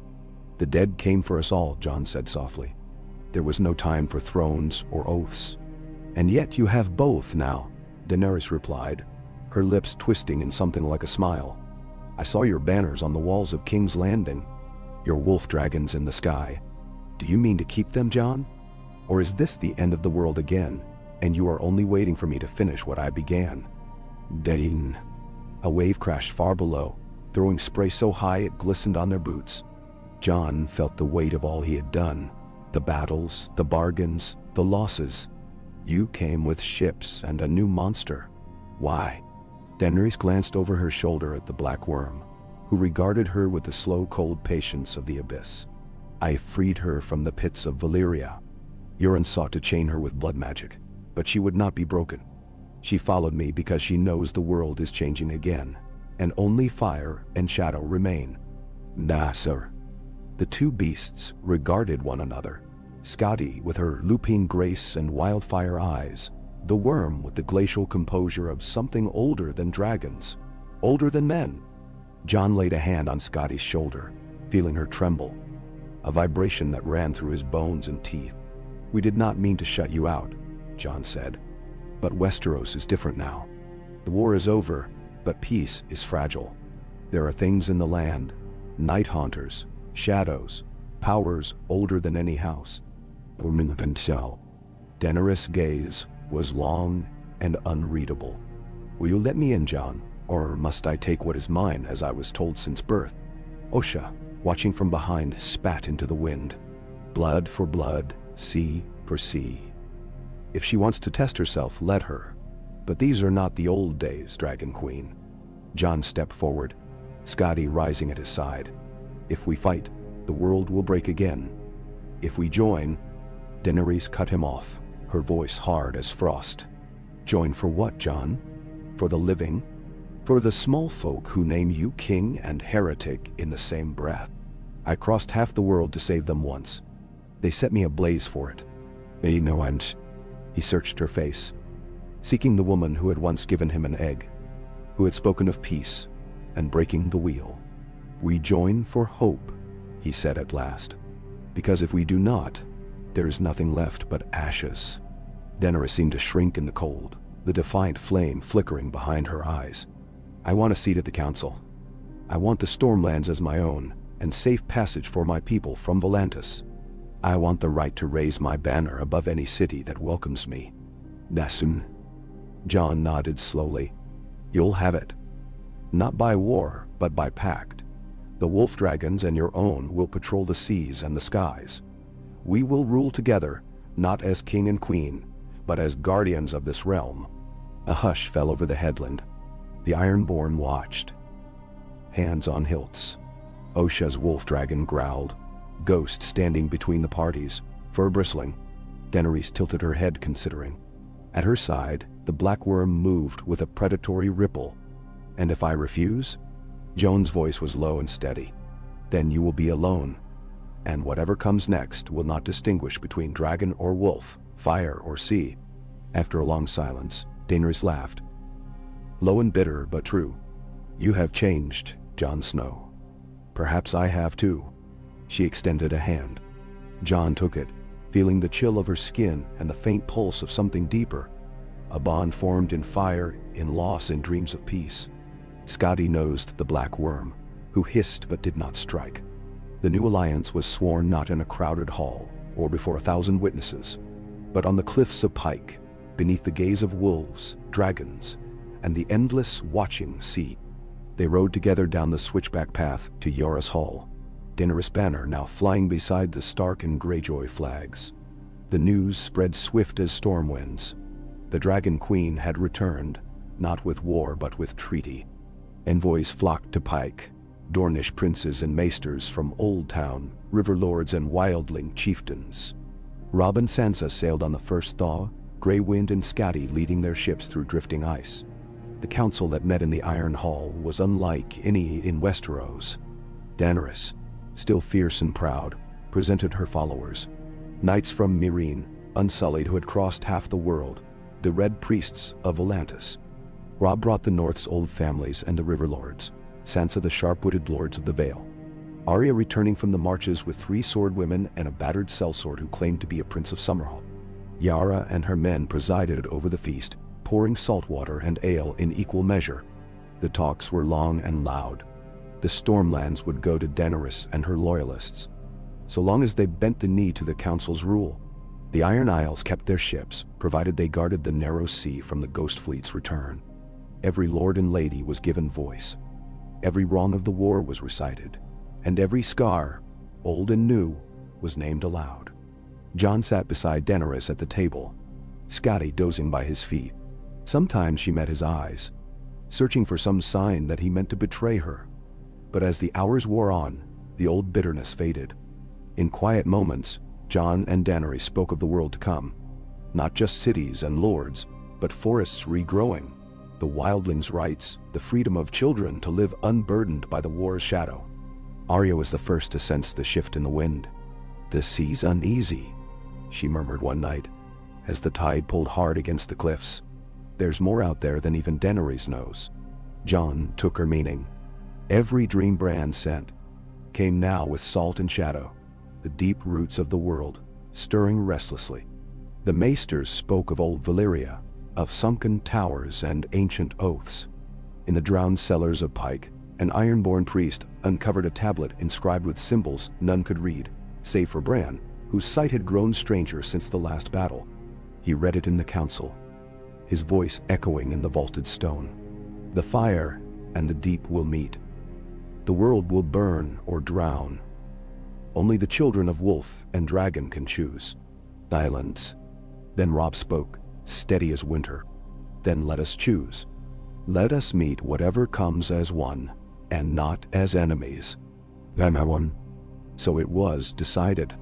Jon and Daenerys would lead the first patrol, Wolf Dragon and Black Worm together, along the haunted edge of the Ghost Fleet's domain, seeking whatever power hid beneath the waves. Arya would ride south to warn Dorne. Sansa would fortify King's Landing. Robb would return north to Winterfell to rally the old clans and wildlings. On the last morning, as the ice broke in the bay and the ships rocked against their moorings, Jon found Daenerys on the wind-blown heights above Pike. The sky was pale, the horizon empty, save for a single dark sail vanishing west. "You trust me?" she asked, voice almost lost in the wind. "I have to," Jon replied.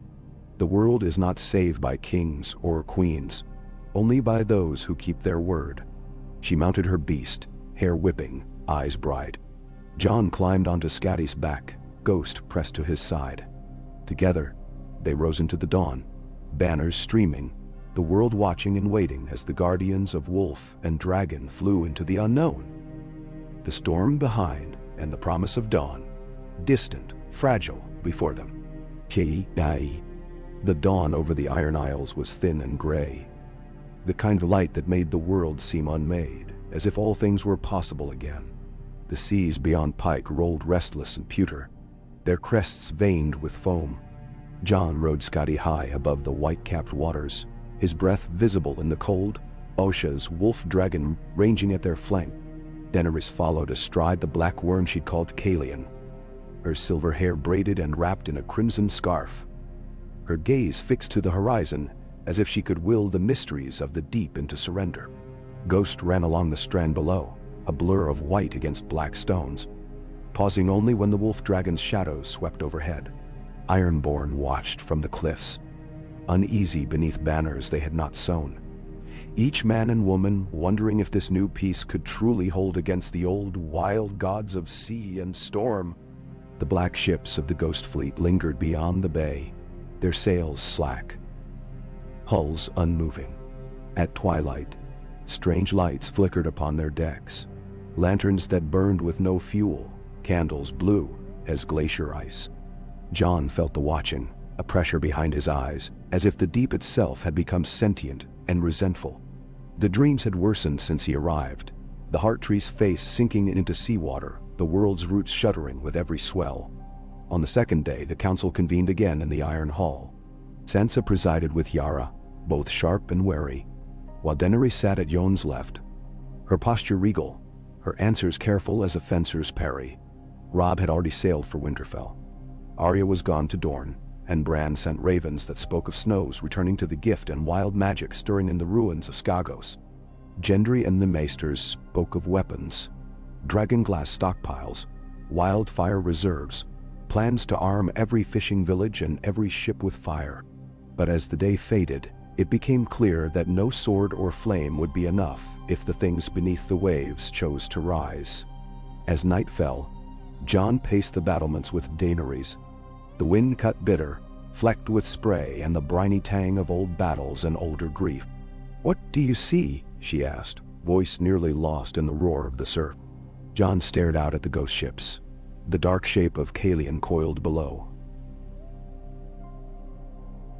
Scotty's warmth at his side. They're waiting, not for attack, not for surrender. They're watching to see if we'll become like them, or if we're something new. Daenerys tilted her head, eyes narrowed. The dead had a master, but these, I feel nothing from them. No will I can challenge, no power I can break. Jon nodded, cold settling in his marrow. Not every threat wants a throne. Some want only to see what comes after the end.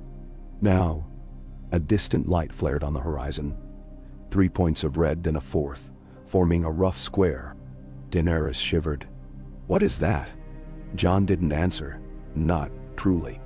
"It's what's left. All the old things refusing to sleep." That night, as he tried to rest, Bran's ravens came in a storm, filling the yard with feathers, their cries urgent and wild. The king's steward shook Jon from uneasy sleep. A message, Lord Snow, from the far north. Jon dressed quickly and found Sansa, Gendry, Yara, Daenerys, and Osha gathered by the fire. Bran's message was brief, the ink running from the damp. "The world's root is cracked. The dead are not gone, only sleeping. Watch the sea. Under shadow, old gods hunger." Daenerys handed the scroll to Jon. Her fingers trembled, just once. "Is this what we are now? Sentinels at the world's end?"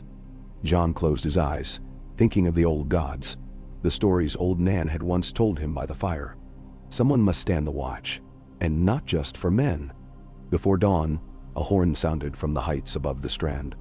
A sentry's voice rose, high and hoarse. "They're coming out of the mist." Jon and Daenerys were the first to reach the cliff top. The Ghost Fleet had come alive, sails full despite no wind, hulls scraping toward shore with unnatural speed. On each deck, shadows gathered, tall, robed, their faces hidden. As the ships beached, these shapes began to move over the rocks, not running, not walking, but gliding, as if the world bent to their purpose. Yara's men formed a shield wall, spears braced, axes gleaming. The wolf dragons lined the crest, Scotty's hackles rising, Kalian's tail lashing the stones. Ghost and Osha's beast flanked them, jaws bared, the scent of coming battle sharp in the air. Daenerys moved first, fire blossoming in her palm. She hurled it at the lead shape. The flame struck but guttered out, absorbed by the figure's robe. The shape raised its arms, and a sound rolled out.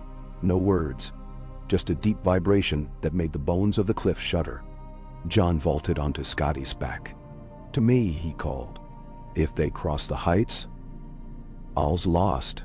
The wolf dragon surged forward, jaws wide, fire spilling in great torrents. Where Scotty's flame touched stone, it turned to glass. Where Kalian struck, the earth boiled and the shadows flickered, shrieking soundlessly. Yet, for every shadow broken, two more flowed from the surf. Yara's men broke ranks as the first of the shadows touched them. Spears splintered.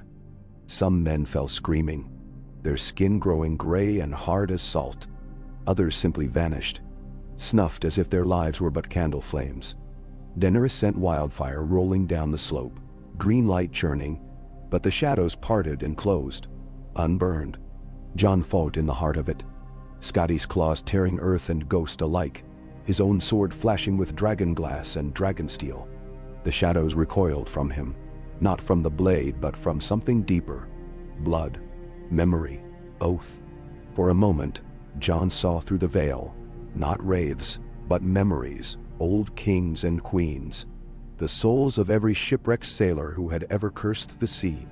"You are not wanted here," Jon cried, voice raw, the power of all his line behind it. "This world is for the living, for those who dream." Scotty bellowed, her fire bright as a sunrise. The shadows recoiled, wavering at the edge of form. Beside him, Daenerys dismounted, walking straight into the heart of the mist. Kalian followed, hissing, wings mantled. She raised her hands, voice ringing out in Valyrian. Then the old tongue of Ashai, her words a litany of mercy and warning. The lead shadow halted. Its hood fell back, revealing not a face but the shifting gleam of water. An endless abyss. It regarded Daenerys and Jon both, and then, in a voice that was the crash of the surf and the sigh of the drowned, it spoke. "You cannot hold the tide forever, child of ice, child of fire. All things return to the sea. All thrones are washed away." Daenerys stood firm. "Let us make our own peace. We are not yours to claim." The shadow hesitated, wavering like a mirage. The other shadows paused, waiting, hungry. The wind tore at Daenerys' hair, at Jon's cloak. Scotty and Kalian pressed together, fire and shadow. The union of all Westeros had become. "We are not the past," Jon said, his voice carrying over the cliff into the sea. "We are the world made new, wolf and dragon, fire and salt. Go back to your depths. We will not yield." And for a long moment, it seemed the world hung on that word. The shadow's form began to blur, unraveling, then solidifying again. The other shadows echoed the movement, a shivering wave that passed back to the ghost fleet. Then, as the sun broke the horizon, a single ray struck the shadow's heart. It staggered, shrieked, and dissolved into mist. The others followed, streaming out to sea, the ghost ships burning with blue fire before sinking, one by one, into the waves. A deep silence fell. Jon dismounted, helping Daenerys steady herself. Blood dripped from his hand. Her lips were split from the wind. The cliffs were littered with the dead, but many more had survived than he dared hope. Yara's men came forward, dazed, half believing. Gendry and the maesters saw to the wounded. Osha set her wolf dragon to howling, a call of warning and defiance. Jon and Daenerys stood side by side as the waves receded and the last blue fires guttered out. The world was quieter, lighter, though the memory of the dead lingered at the shore. By noon, a fleet of small boats appeared on the horizon. Dornish sails, Manderly ships, wildling longboats. The word had spread. The sea was free. The tide turned. That night, in the Harrenhal, there was a feast. No crowns were set, no thrones reclaimed. Daenerys and Jon sat at the center table, their hands stained and their spirits weary. But there was laughter and singing, and even the Ironborn joined in the toasts. Sansa wrote to every lord, "The sea has yielded. The shadows are broken. We are not what we were, but something new." Bran's raven brought one last message. The world endures.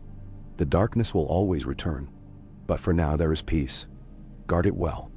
Jon walked the shore with Daenerys before midnight, Scotty and Caelian pacing behind. Ghosts trotted at their heels, tail high.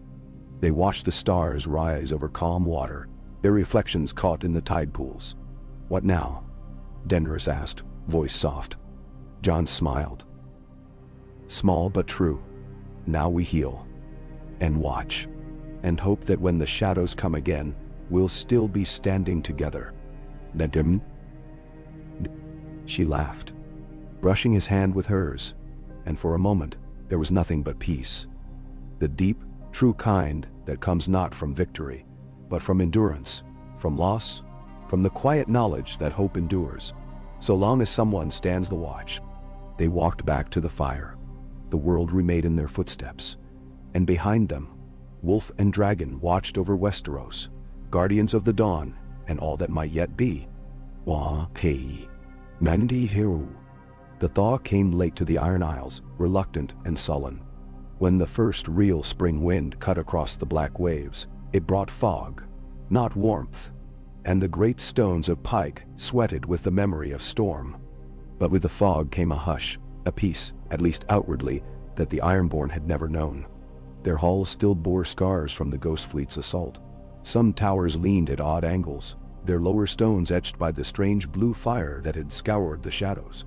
Yet the people, hard, wary, proud, went about their work with an unspoken gratitude. The wolf dragons circled overhead each dawn, casting shadows larger than any longship's sail, and even the most stubborn reavers now knelt in the surf before setting out, muttering half-prayers to both the drowned god and the new guardians of sky and stone. Jon and Daenerys remained at Pike while the peace held, their presence as much reassurance as warning. The Harrenhal was crowded every day with envoys. Shipmasters from White Harbor, lords from the riverlands, a nervous maester from Old Town who came bearing tales of unrest in the Stepstones. Pirates emboldened by chaos, talk of ships with living figureheads, the sea itself growing mean and strange near the ruins of Valyria. Census letters arrived each week in a new hand. Updates on the rebuilding of King's Landing, the disposition of wildlings on the Crownlands farms, Arya's last sighting in Dorne. Robb wrote from Winterfell, brief but steady. Reports of wild magic stirring in the far north, of mountain clans who now claimed they saw a winged wolf in the snowfields by night. The uneasy council debated every threat and rumor. Daenerys proved a force in the hall, cool-eyed, exacting, never rising to bait nor yielding to nostalgia. Her beast Caelian brooded in the shade outside, rarely taking wing, a shadow among shadows. Jon found himself often quiet, listening, weighing, always conscious that whatever authority he carried now came not from banners or blood, but from the trust of those who had seen him lead in fire and night. He dreamed most nights of Scotty's eyes, burning gold in the dark, or of the heart trees whispering leaves. And sometimes, in the deepest watches, he saw Bran's face, pale and distant, as if glimpsed through ice. It was on a morning of dull, drizzling rain that word arrived from the east. A battered cog limped into Lordsport, its sails torn, its crew half-mad with fear. The captain, a man of the Reach by his tongue, claimed he had seen dragons above the smoking sea. True dragons, not wolf dragons or beasts bred in dark pits, but the wild, winged terrors of old Valyria. Worse, he said, there were ships there, ironclads with hulls of blackened wood, rowed by dead men, and behind them, a storm that never ended. The news cut through council like a blade. Yara wanted to send scouts, Daenerys to ready a fleet. Jon only listened, feeling the old cold stir in his chest. We face not only shadows and sorcery, but the world that was before men ruled, Daenerys said quietly as the council argued. If dragons rise again in the east, and the dead sail the sea, then the world has not healed, only paused. Census Raven arrived that evening, as if in answer, bearing news of strange omens in the city.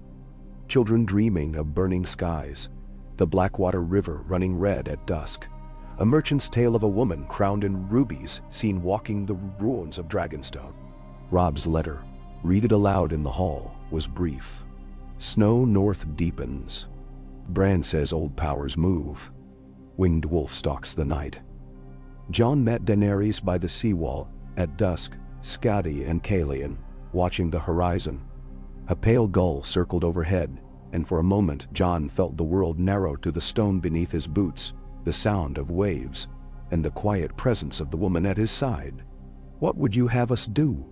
she asked, voice softer than any counsel. Jon's breath steamed in the cold. The north must stand ready. The south, too. If the world is breaking open, we must be the seam that holds. Daenerys looked out over the surf, her hair unbound. "And you? Would you fight dragons with wolf and fire if you must?" Naman?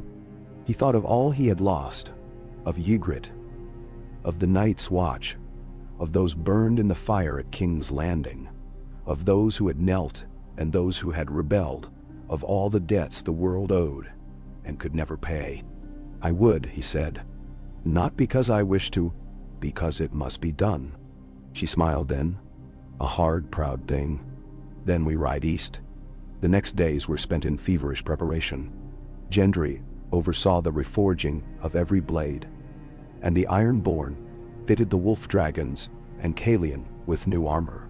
Scales of leather and boiled steel, helms adorned with snarling wolves and serpent crests. Yara gathered ships from every port, promising safe passage for a price. Wildlings arrived with little more than axes and hope, eager to see what lay beyond the horizon. Sansa's last letter before they sailed was short but sharp. "The world is watching, Jon. Whatever you find, remember what we've become. Don't let old sorrows drive you. Let the North remember. Let the world." Nanterherwan. Before dawn, Jon visited Skadi one last time in the quiet yard. The fog curled low. Ghost sat beside him, solemn as a lord. Jon stroked Skadi's snout, murmuring words that only she would ever hear. He thought of Ned, of the godswood in winter, of all the times he had felt lost and found in the presence of something greater than himself. Then he climbed into the saddle, Osha mounting the second wolf dragon, Daenerys riding Caelian with a blade at her hip and a chain of old coins around her throat. A talisman against the shadows. They took flight as the first sun broke the surf, the Iron Fleet gathering in their wake, banners snapping. The world below was vast and cold and uncertain, the sky full of promise and dread.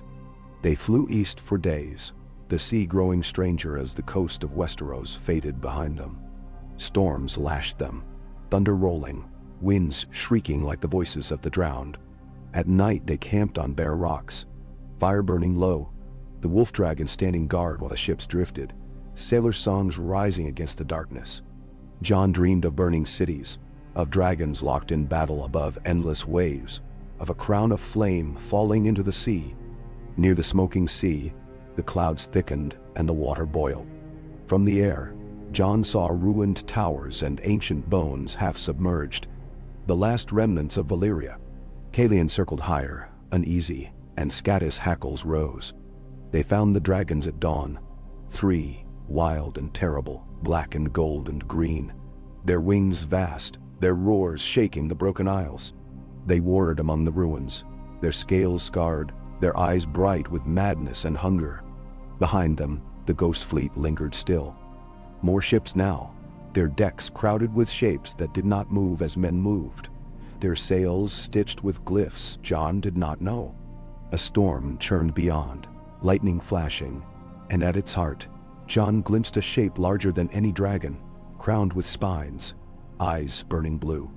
They landed on a shattered promontory, wind shrieking. Daenerys stepped forward, Caelian at her side, her voice steady as she called out in Valyrian, bidding the dragons heed her. For a moment, the beasts circled, uncertain. Then the black one, oldest, largest, dropped to the rock, smoke coiling from its jaws. Jon watched, Skadi's muscles tense beneath him, as Daenerys knelt, head bowed, the old rituals of dragonlords tumbling from her lips. Osha readied her spear, her eyes on the ships that crept closer with every wave. The ghost fleet advanced, slow and inevitable. From the decks, the dead began to sing, a low, keening chant, older than men, older than dragons. The sky darkened. The dragons shrieked, wheeling, uncertain. Jon raised Longclaw. Scotty's fire building in her throat. The first dead boarded the rocks, their forms shifting between flesh and shadow. Daenerys stood, eyes blazing. You are not wanted here. This is not your world. The dead surged forward, but Kaelian and Scotty met them with fire. The wild dragons joining, flame roaring, the air a maelstrom of light and death. Jon led the charge, Ghost at his heels, Osha at his side, the wolf dragons tearing through shadow and salt. The storm broke above them, lightning splitting the sky. The great shape at its heart revealed a dragon, but not of this world, its eyes cold and endless, its body made of wind and tide. For a moment, Jon faltered, the weight of eons pressing on him. Then Daenerys shouted, her voice rising above the chaos. We are the children of wolf and dragon. You have no dominion here. The ghost fleet shattered, ships burning, the dead cast back into the sea. The wild dragons roared, their fury joined to Kaelian and Scatty, the light of their fire breaking the storm. The ancient beast at the storm's heart shrieked, twisting, and vanished into mist. When the battle ended, the sea was quiet, the smoke drifting. Jon knelt in the ashes, Scotty beside him, Daenerys standing with the dragons, her hair whipped by the wind. They had held the seam of the world. For now, it would not break. In the days that followed, the Iron Fleet sailed home, battered but alive. Daenerys remained with the dragons, her bond with them restored, a queen of ashes and hope. Jon flew west, Scotty beneath him, Ghost at his side, carrying the memory of fire and salt and a world remade. When he returned to Pike, Sansa's raven awaited him. The peace holds. The North remembers. Come home, brother. He smiled, weary and unbroken, and turned Skadi's head toward home. Behind him the sea rolled quiet. The dragons circled high, and the old world, at last, began to sleep. Ishtaya. The long flight home began in silence, the salt wind stinging Jon's face as Scotty soared above the retreating storms. The sun broke in fits and starts through the ragged clouds, limning the shattered world below in gold and pewter. Far behind, the smoking sea smoldered beneath the memory of dragonfire and drowned gods. Beyond, the black sails of the ghost fleet were only cinders and nightmares, scattered to the current. The three wild dragons circled the ruined towers of Valyria, lordless now, but content in their freedom, and Kaelian's roar followed them out across the waves, a note of sorrow, a promise that the world's old wounds had not quite healed, but at least for now were no longer festering. Jon did not look back. The sea was empty, save for the Iron Fleet limping for home, their battered hulls carrying tales no maester would ever truly believe. Osha's wolf dragon ranged beside Skadi, the bond of survival stronger than any chain. Ghost loped along the deck of the flagship when he could, curled in the prow when he could not, his eyes fixed westward, as if urging the wind to carry them faster. At Pike, the return was both a celebration and a reckoning. Yara met them on the dock, her face split in a grim smile, her men already recounting the battle in songs half true, half wild invention. The Ironborn feasted under the eaves of their battered towers, toasting wolf and dragon and queen alike. In the Harrenhal, Sansa's latest letter was waiting for Jon, carried by a snow-flecked raven and sealed with the twin sigils that now marked every edict of the council. The world is quiet, it read in her measured script. The harvest comes early. The riverlands send grain. Arya writes from the marches. All is well, brother. All is well. Come home. But Daenerys remained in the east, by her own choice.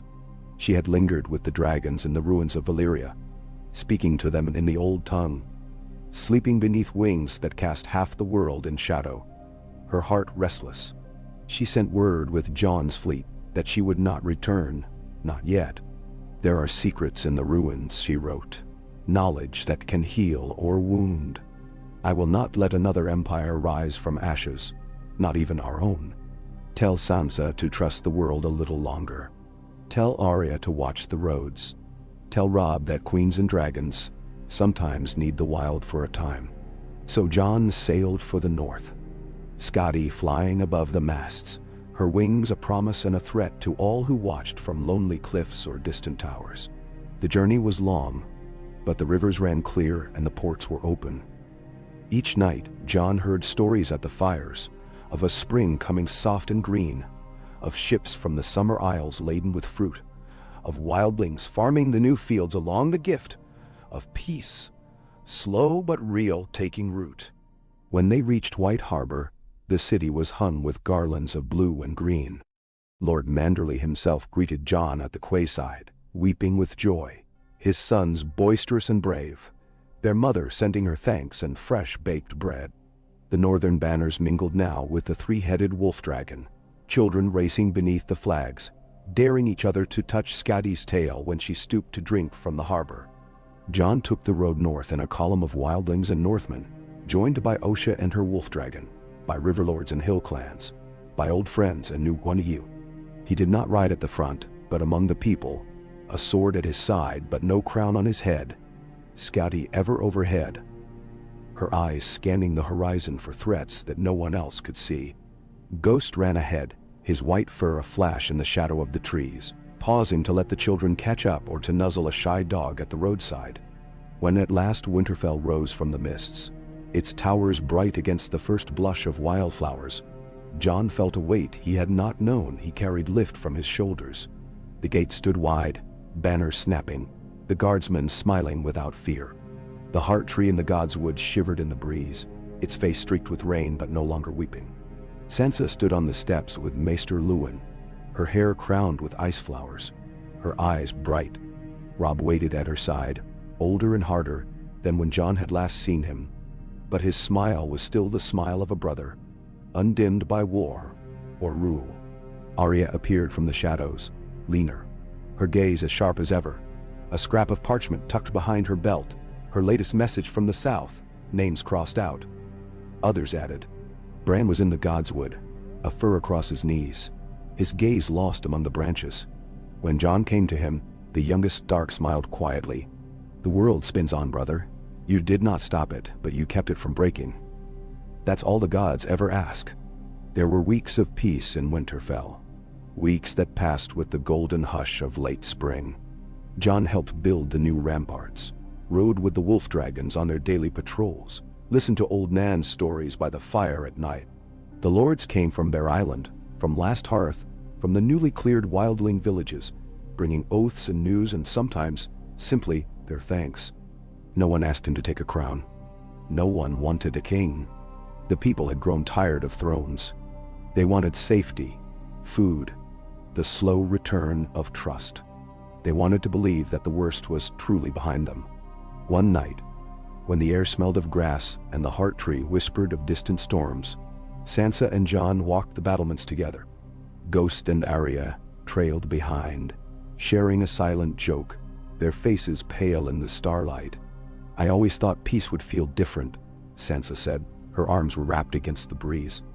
Jon looked over the walls, the fields stretching away, torches twinkling, the faint outline of Skadi sleeping with the other wolf dragons beyond the stable walls. It never lasts, Sansa. That's not what it's for. She smiled. Sad but true. Then we'll keep it, for as long as we can. That will be enough. Later, Robb held a feast in the great hall. The banners of every house hung from the rafters, the tables piled high with the first fruits of spring. The wildlings sang songs in their guttural tongue. The Northmen beat tankards on the boards, the Manderley boys danced in the aisles. Osha told tales of her travels. Arya juggled daggers until Sansa laughed and made her stop. After, in the quiet before dawn, Jon visited the crypts beneath the castle. He carried no torch. The wolf dragon's eyes lit his path. Before the statue of Ned Stark, he knelt, ghost at his shoulder. I have no crown, father. No sword but the one you gave me. I have brothers, sisters, friends. And for now, I have peace. If you can see me, if you can hear, know that I kept the watch, for as long as I could. Nasin. He rose in silence. A gentle wind stirred in the darkness. And for a moment, Jon thought he heard the words of the old prayer. The watch is not ended. Not while one child of the North remains.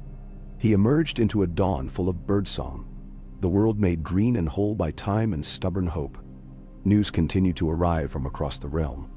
The Vale's mountain passes bloomed with wild roses. Arya's letters from the marches spoke of the Dornish joining the peace, of roads made safe and bandit lords bent to the council's will. From the Reach came a promise of marriage, House Tyrell to House Umber, sealing an alliance that would make the next harvest even richer. Gendry wrote to Arya in a shaky hand, promising he'd mastered the secret of forging Valyrian steel. Sansa passed the news along at table, her voice fond, her eyes dancing. The wild dragons in Valyria sent no more word.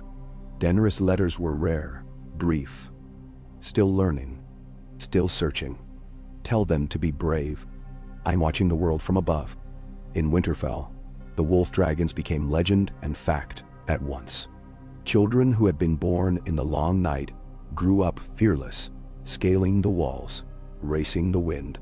The old songs were sung again in the great hall, joined now by new ones.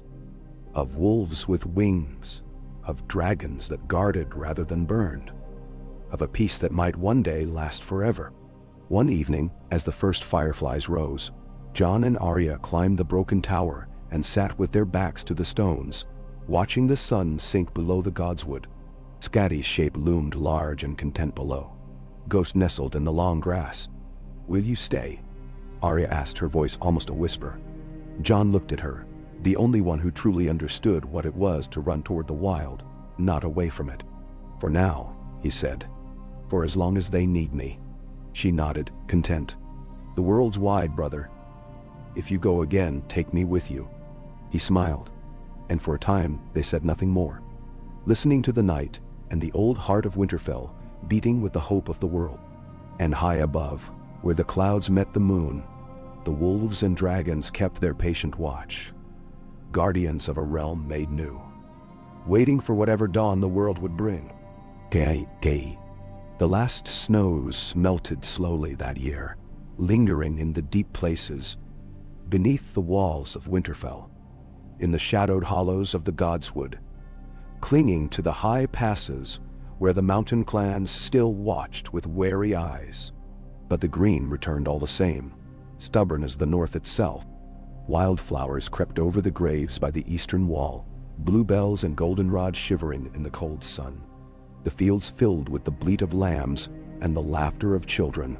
For the first time in memory, no new graves were dug before the thaw, and the people looked to the sky not for omens, but for the promise of sunlight and rain. Jon watched the seasons turn from the battlements. Skadi's massive form sprawled below, the wolf dragon basking in what warmth she could find. The scars from the battles were fading. Here, the stones had been rebuilt with quarried blocks from the hills.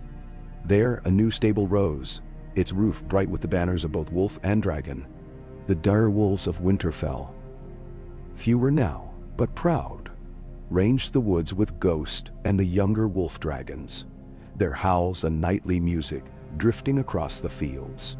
Peace, he had learned, was a habit, not a gift. Each day brought its needs. A wildling chieftain requesting new tools, a septon seeking permission to rebuild his small shrine, a band of children arguing over who would ride Skadi's back for the morning patrol. Jon rode out each dawn with Osha and her wolf dragon, visiting the villages and hill forts, listening to grievances, settling disputes with the patient wisdom that had become his greatest strength. He wore no crown, wielded no scepter, but the people trusted him, and he, in turn, trusted them to mend what could be mended, to forgive what could not. Sansa ruled the north as regent, her council growing as the realm's needs changed. Maester Luwin's hair had gone fully white, but he kept the ledgers with a sharp eye, tracking every bushel of grain, every wagon of stone, every rider returning from the far places. Arya, restless as ever, spent her days on the road. 1 week in the west, the next in the green valleys of the south. Her letters full of stories and names, and the small joys of peacetime. Robb had become both lord and legend, his memory invoked whenever the bannermen gathered. The north remembered, and now, finally, the world listened. On the first true day of summer, word came from the wall. Bran's ravens brought news that the last shadows had faded from the haunted forest, that wildlings and black brothers alike now shared the castles, hunting and building side by side. The night fort, abandoned for 100 years, was rising again. Its towers patched, its gates wide. Even the children of the wild spoke with hope of the world beyond the wall, of valleys green and untouched, of old magic waking not in terror, but in promise. The news was cause for feasting. Sansa ordered the kitchens open for all. The small folk ate and danced in the yards. The lords raised their cups in the hall. Scotty and her kin circled overhead, their shadows darting across the tables, their voices joining the pipes and drums in a chorus wild and strange. Jon watched it all, half removed, half astonished. He saw boys who had been born in famine stuffing their bellies with roast beef, girls with flowers in their hair riding the smallest wolf dragon around the green. Osha presided over the wildling fires, teaching the children southern songs. Even Arya joined the circle, her laughter clear as the morning's bells. But beneath the laughter, Jon sensed the old world stirring, not as a threat but as memory. At the edge of the feast, Bran sat in his wheeled chair, his gaze far away. Jon found him after midnight, when the last embers of the bonfire glowed, and the music had faded. "It's a strange thing," Jon said, settling beside his brother. "Peace. Like standing on ice after a storm, waiting for it to break." Bran's eyes were full of stars and old wisdom. The world is always moving, but it's not always breaking. Sometimes it simply turns, and we turn with it. Jon nodded, thoughtful. "What do you see now, Bran?" "Beyond the wall, in the east." Bran smiled faintly. "The old powers sleep again. The dead are quiet. Valyria mends, but it is a wild mending. A new world, not the old one rising. Daenerys is at peace with her dragons. She will return when she's ready. And in the west, the isles are calm. Even the drowned god is silent for a time." Jon exhaled, the air tasting of smoke and clover. "Then we've done what we set out to do." Bran placed a hand on Jon's arm, the gesture as warm as summer. "You kept the watch, Jon. The world won't forget." Ian? The following weeks brought more messengers, more news of peace. Trade ships from the narrow sea, docking in White Harbor. Tyrell caravans laden with gold and saffron crossing the neck. Word that the Vale's young lord had joined Arya on a journey south. "For adventure," she wrote, "and to learn what songs are sung beyond the mountains." Even the Ironborn sent thanks. Yara's voice as rough as the sea, but honest. The wild dragons remained in Valyria, their shadows a warning, and a promise that the old world was not quite gone. And yet, no fleet challenged the narrow sea. No shadows crept through the weirwood roots. The long night, at last, had passed. On a morning thick with mist, Jon led a patrol out along the King's Road. The world was blooming. Foxgloves by the verge. The sky full of swallows. At midday, he found Arya waiting in a birch grove, her wolf dragon drowsing in the grass. She grinned as he approached. "Race you to the standing stones." He laughed, an easy, unburdened sound. "You'll lose." They ran together, wolf and dragon at their sides, their steps sure and swift, the old world falling away behind them. At the stones, they climbed to the highest point, gazing out over the rivers and hills, the fields patched with color, the village's smoke rising in lazy curls. "I could stay," Arya said, her voice soft. "Or I could go. It's all the same, isn't it?" Jon smiled, understanding. "Wherever you go, you'll carry us with you. That's all that matters." "Nan?" They sat together until the sun was high, sharing stories, making plans, promising to meet again beneath the same stars. When Jon returned to Winterfell that evening, Sansa was waiting on the ramparts, her hair loose in the breeze. "Is it true?" she asked, her eyes searching his. "Has peace truly come?" Jon looked at the fields, at the smoke from distant hearths, at the banners fluttering beside the rebuilt gates. He thought of Scotty sleeping beneath the heart tree, of ghosts chasing hares on the lawn, of Arya's laughter echoing in the woods, of Bran's steady wisdom, Robb's measured rule. "Yes," he said at last. "For now, it has." Sansa nodded, her smile as bright as the banners. then let us hold it fast. As the stars rose, Jon walked the quiet halls, passing from torchlight to shadow, past the old crypts, and into the godswood. The heart tree stood in full leaf, red and green, its face peaceful. He knelt beneath its boughs, ghosts settling at his feet, Skadi's golden eyes gleaming from the darkness. He whispered a prayer, not for victory, not for power, but for time, for memory, for the strength to hold what had been won.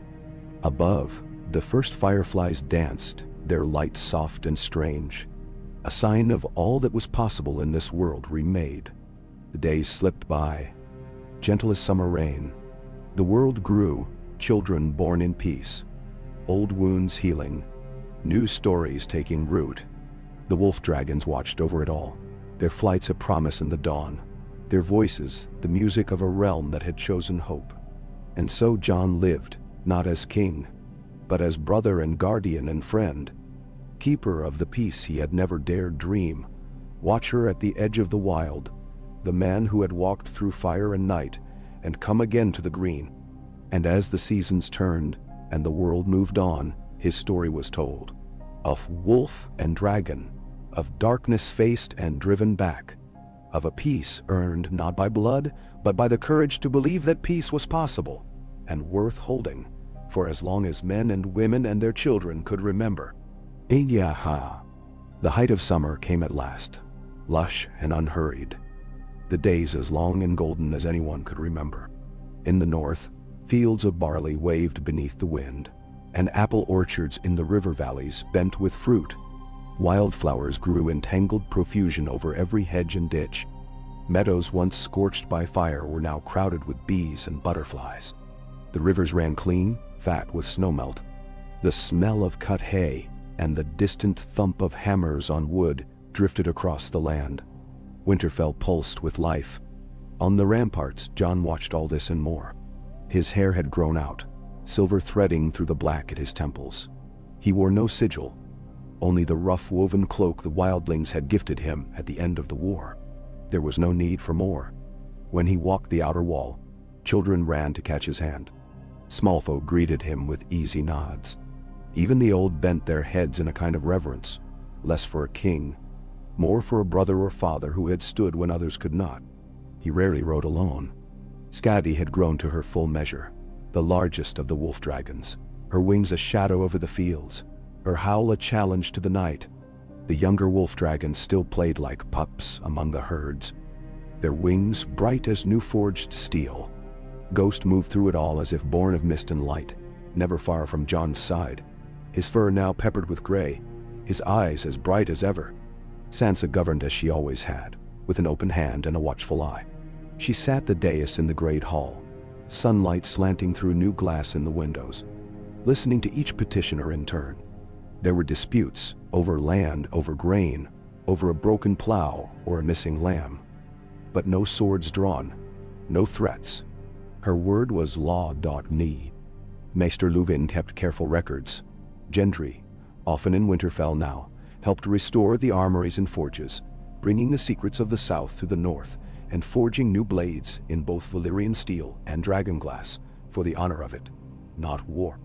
Arya had returned for the midsummer feast, her hair cropped close, her eyes sharp as flint, a band of children trailing her as she strode through the market square. She brought stories from the marches and Dorne, of a boy who rode a sand steed faster than the wind, of a woman who claimed to have spoken with the last of the giants in the hills near Skagos. She spoke of peace as if it were a game, and perhaps for her it was a quest, an adventure, never quite finished. That night, she dined at Jon's right, and when the moon was high, they slipped away to race the wolf dragons through the mist, their laughter drifting over the walls until dawn. Robb, now a legend in his own right, sent word of new settlements beyond the lakes, where wildlings and Northmen shared the land, trading furs and rye, planting groves together. Each season brought more wagons south, more wildlings marrying into the old houses, children learning both the gods' words and the old songs. The wall, he wrote, was a road now, a place of trade, not division. He spoke of Bran, seen rarely now, wandering the haunted forests or riding the summer snows. The old magic was fading, he wrote, but its echo made the world richer, stranger, more whole. The days settled into a rhythm. Jon woke early, walking with Ghost through the dew. He visited the forges, the new library, the herders along the shivering wood.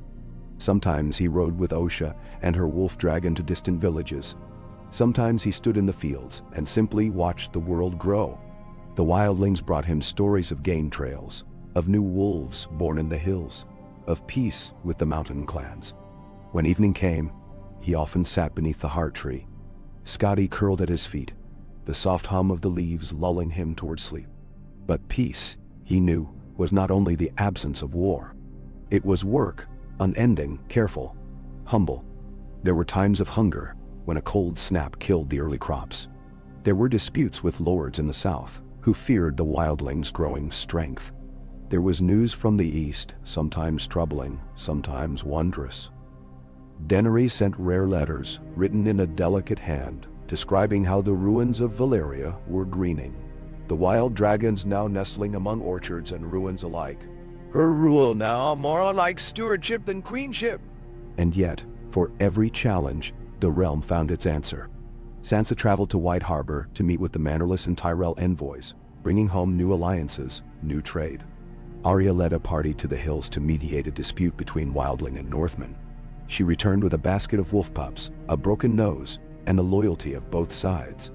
Robb sent a party to the Vale to aid Lord Aaron's new roads, and the songs that returned spoke of the North's generosity, its strange strength.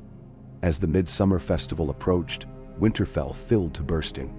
Tents crowded the fields. Banners fluttered in the wind. Small folk from every corner of the realm gathered to feast, to trade, to witness the games. Races and archery, songs and riddles, dances around the standing stones. Even lords from the south arrived. Tyrells, Martells, Baratheons, and Arryns, all bringing gifts and news, each eager to see the peace that was now legend. Jon took little part in the planning, but he presided over the opening, his presence quiet but magnetic. He watched as Sansa welcomed each guest, as Arya staged a mock tournament for the children, as Robb drank with old friends and new. He saw Gendry bested by a girl from Bear Island in the axe throw. Saw Osha's wildlings teaching southern boys to wrestle in the grass. At dusk, as the fires were lit, the wolf dragons circled overhead, their wings gilded by flame, their howls a song of the new age. That night, Jon found himself at the edge of the Godswood, watching the shadows shift beneath the ancient boughs. Scotty paced beside him, restless, and Ghost ranged ahead, pausing to scent the air. From the darkness, Bran emerged, no longer a boy, but something stranger, his eyes deep as the weirwood's heart. "Is it done?" Jon asked quietly. Bran shook his head. "Nothing is ever done, but you have given the world a chance to begin again. The old things sleep, the wild things thrive, and the wounds heal." Jon knelt by the heart tree, listening to the soft pulse of the world. He felt the past, the battles, the betrayals, the cold and the fire, settle into memory, no longer wounds but the marrow of his bones. Bran placed a hand on his shoulder. "You were always meant to be the bridge, Jon, between old and new, between wolf and dragon, and you have not broken." Neberizer. As the festival's fires burned low, the people of Winterfell sang songs, both old and new. They spoke of Jon and his wolf dragon, of Arya the wild blade, of Sansa the wise, of Robb the true, of Bran the watcher, of Gendry the honest smith, of Osha and the wildlings, of Daenerys tending dragons in a green Valyria. In the years that followed, the peace held. The wildlings became part of the realm, their knowledge shaping the forests and hills. Trade grew, not just with the south, but with Braavos and the Summer Isles. The children of the north learned both the old gods and the new. Scotty lived to see 3 generations, her descendants soaring across a land that had once known only war. Jon aged quietly. His beard went gray, his hands grew calloused from years of work, but his eyes never lost their sharpness, nor his heart its hope. In time, his story became song. of a man who had walked through darkness and come out bearing the first true dawn. When he died, it was beneath the heart tree, ghost at his feet, Skadi's great head cradling his hand. The people mourned, but did not fear. The realm he left was strong. Sansa lit the pyre, Arya scattered his ashes to the wind. Robb's sons howled for him beneath the stars. And Bran, far in the north, whispered a blessing the world would never hear, but which would echo in the roots of every tree. So ended the watch of Jon Snow, the wolf who became the bridge, the man who gave the world a second chance. And in the quiet that followed, peace endured, carried in the blood of those who remembered, guarded by dragons who flew above green fields, watched over by the hearts of wolves, and the memory of one who kept the promise that peace, if earned, could last as long as hope. Years slipped quietly into decades, their passing marked not by banners of war, but by the slow, steady work of seasons and hands. In the north, spring and autumn returned with a constancy no one had dared trust since childhood. There were no omens in the sky, no new scars upon the land, only the steady tick of time healing what fire and shadow had burned. Winterfell, rebuilt and expanded, had become more than a castle. It was a living city now, its walls thrumming with laughter, song, the clatter of merchants and smiths. New towers rose where the old had fallen, their stones bright with banners not just of the direwolf and wolf dragon, but of every house and clan that called the realm home. Around the city, the north's wild woods pressed close, thick with game and children's voices, wildlings and small folk alike, tending beehives, orchards, herds of horned sheep and shaggy ponies. Jon's name was a memory now, a legend, a lesson. The old wolf who had bridged worlds, walked the night and come home. Yet in the marrow of the north, his spirit lived on. Boys grew up wrestling beneath the shadow of Skadi's descendants. Girls learned to hunt and ride with Arya's knife at their hip. Old stories were told in every hall. Of the Night King's fall, the black ships, the union of wolf and dragon that mended the world. Children recited the tale of the feast where the banners of every house, wildling and lord, had flown side by side. His name was sung in the spring when the snows at last surrendered, and the rivers broke free. Ghosts' blood ran wild in the direwolves that roamed the hills, as bold as their ancestors, sometimes seen running with the wolf dragons at twilight. Skadi's line endured, great winged beasts whose calls echoed down the long valleys. No longer monsters of legend, but guardians, farmers' friends, companions to children and warriors alike. There were still storms, still lean years and blight and flood, but the terror of the long night had faded into story, and peace, as stubborn as grass, had rooted deep. Sansa's rule as Lady of Winterfell and Queen of the North was marked by law and mercy. She never married, never left her seat, her red hair silvered, her eyes bright as ever. When she died, the realm mourned for a week, and her likeness was carved beside Lyanna and Catelyn in the crypt, a crown of birch leaves upon her brow. Her reforms endured. The council of free folk and lords continued. The law of the harvest held, the practice of raising orphans in every great house remained a North custom, weaving wildling, southern, and northern blood together. Arya, ever restless, was seen less as years passed, her legend growing with each return. She sailed to Braavos, to the Summer Isles, once even to Valyria, where she was said to have flown with Daenerys and her dragons over green ruins and wild forests. Sometimes she came back with ships, sometimes with songs, always with gifts for the children.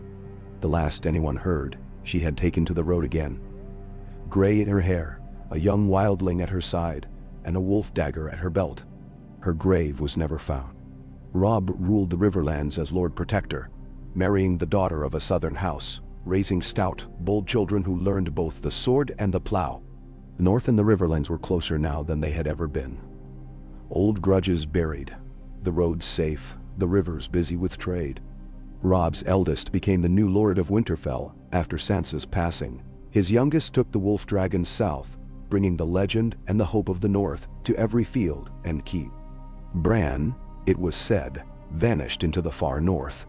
Some swore he could be seen in the haunted woods, riding a great black elk, ravens swirling about his head. His counsel was sought in dreams by the wise and the desperate. Sometimes his riddles came to Sansa in the wind, sometimes to Arya on her journeys, sometimes to the wildlings in the old tongue carried on the snow. The South, too, changed. Daenerys' promise held. Valyria bloomed not as an empire, but as a sanctuary for those who would live in peace with dragon and wild thing.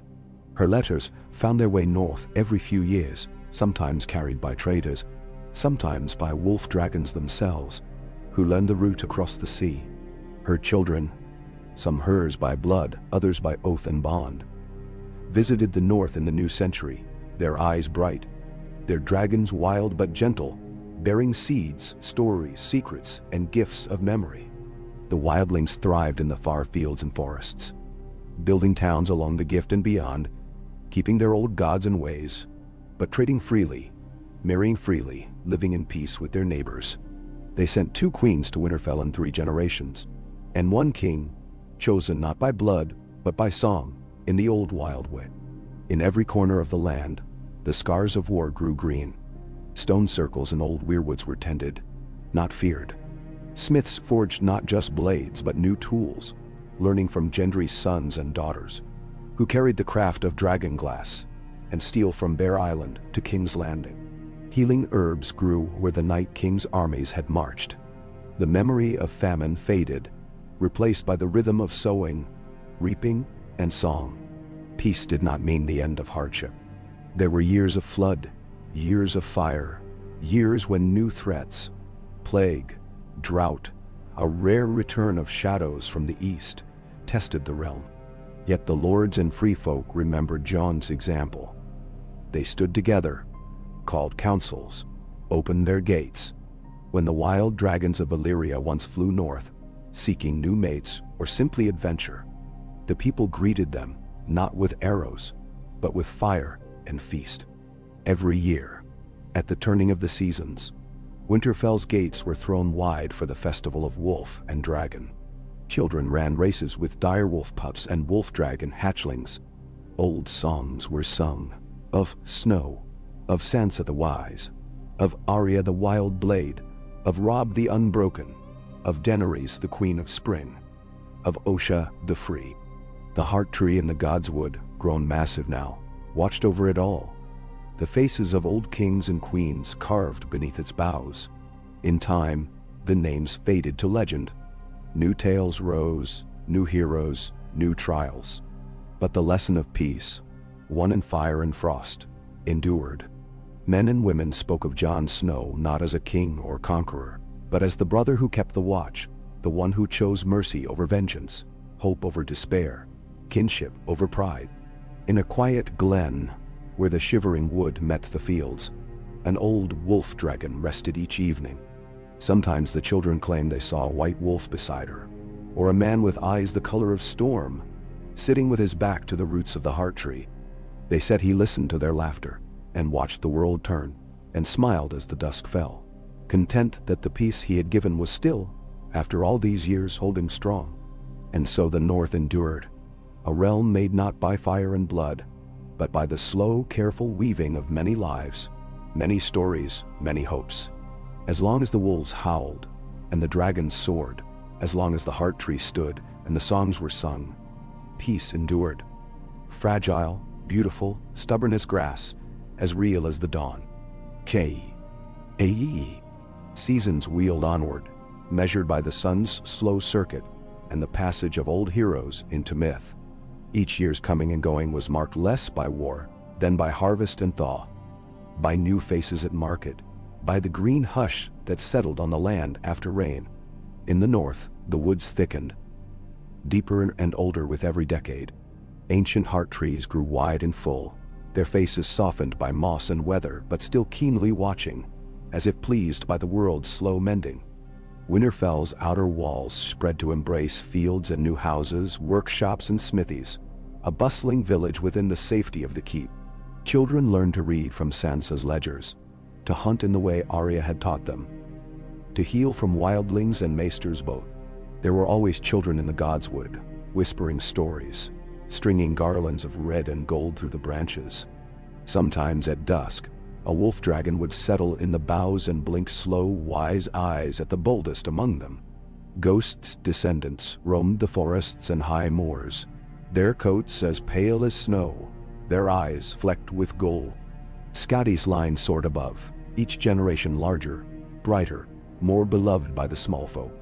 The wolf dragons became the North's secret pride, proof that peace could birth marvels as surely as war bred monsters. The world beyond the North changed as well, though not always so gently. In the Reach, the rivers swelled with trade, and the Tyrell's green banners waved above fields rich with poppy and rye. Dorne's children rode north to taste summer snow and see the wolf dragons fly, returning south with wild stories and gifts of black glass and memory. Bran's riddles came less often, though each time a council gathered or the lords faced some crisis, a blight, a fire, a southern feud, a raven's shadow might fall across the table, and a dream bring wisdom by morning. The night's watch endured, fewer in number, but the wall a bridge now, not a barrier. The wildlings farmed the high valleys, and every spring a handful of their bravest would ride south to seek their fortunes or to learn the tongues of the green lands. Arya's legend only grew. In inns and halls, children of every color and clan tried to best each other at knife throw or in the telling of tales. Did you hear Arya sailed to the Thousand Isles, or that she ran with the Shadowcats of Asshai? Some said she rode east to Valyria again, or that she vanished westward beyond the sunset, leaving only a wolf dagger and a lock of hair for Sansa to find. Yet every year, a letter came for the festival, written in Arya's hand. New riddles, new stories, her love for her family clear in every line. Denris Green Valyria became a place of pilgrimage for the bold and the broken. Those who could not find peace in the north or south sometimes sailed there. Smiths, singers, wildlings, old maesters. They brought news back of trees growing through dragonbone towers, of gardens blooming atop ruins, of children riding dragons bareback above meadows of wildflowers. Daenerys herself was spoken of as a queen, a guardian, sometimes as a sorceress, but always with respect. When her letters came north, Sansa would read them in the hall, and the young would listen in awed silence. Robb's line flourished both in Winterfell and the riverlands. Each new lord bore the sigils of both wolf and trout, and every year one or two young heirs would ride north to serve as pages or squires, learning the old ways and the new.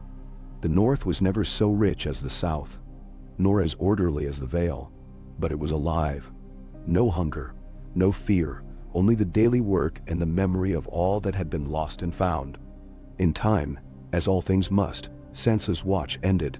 She passed quietly, her hand in Arya's, her last words a blessing to the north. Her body was laid in the crypts beside Catelyn and Lyanna, the whole realm mourning, the wildlings raising stones at her grave, the wolf dragons circling 3 times overhead before vanishing into the night. Robb's eldest daughter was chosen by the council as Lady of Winterfell, a stern girl with a laugh like thunder and the stubborn kindness of her aunt. Peace never meant ease. There were still winters that bit deep, floods that drowned the barley, wildlings who forgot their oaths, or southern lords who dreamed of conquest. But now, when trouble came, the people remembered the long peace, the cost it took to win it. They gathered in the great hall, sat in council, rode to aid their neighbors. When the first true drought in a generation scorched the land, the wolf dragons carried water from the shivering sea.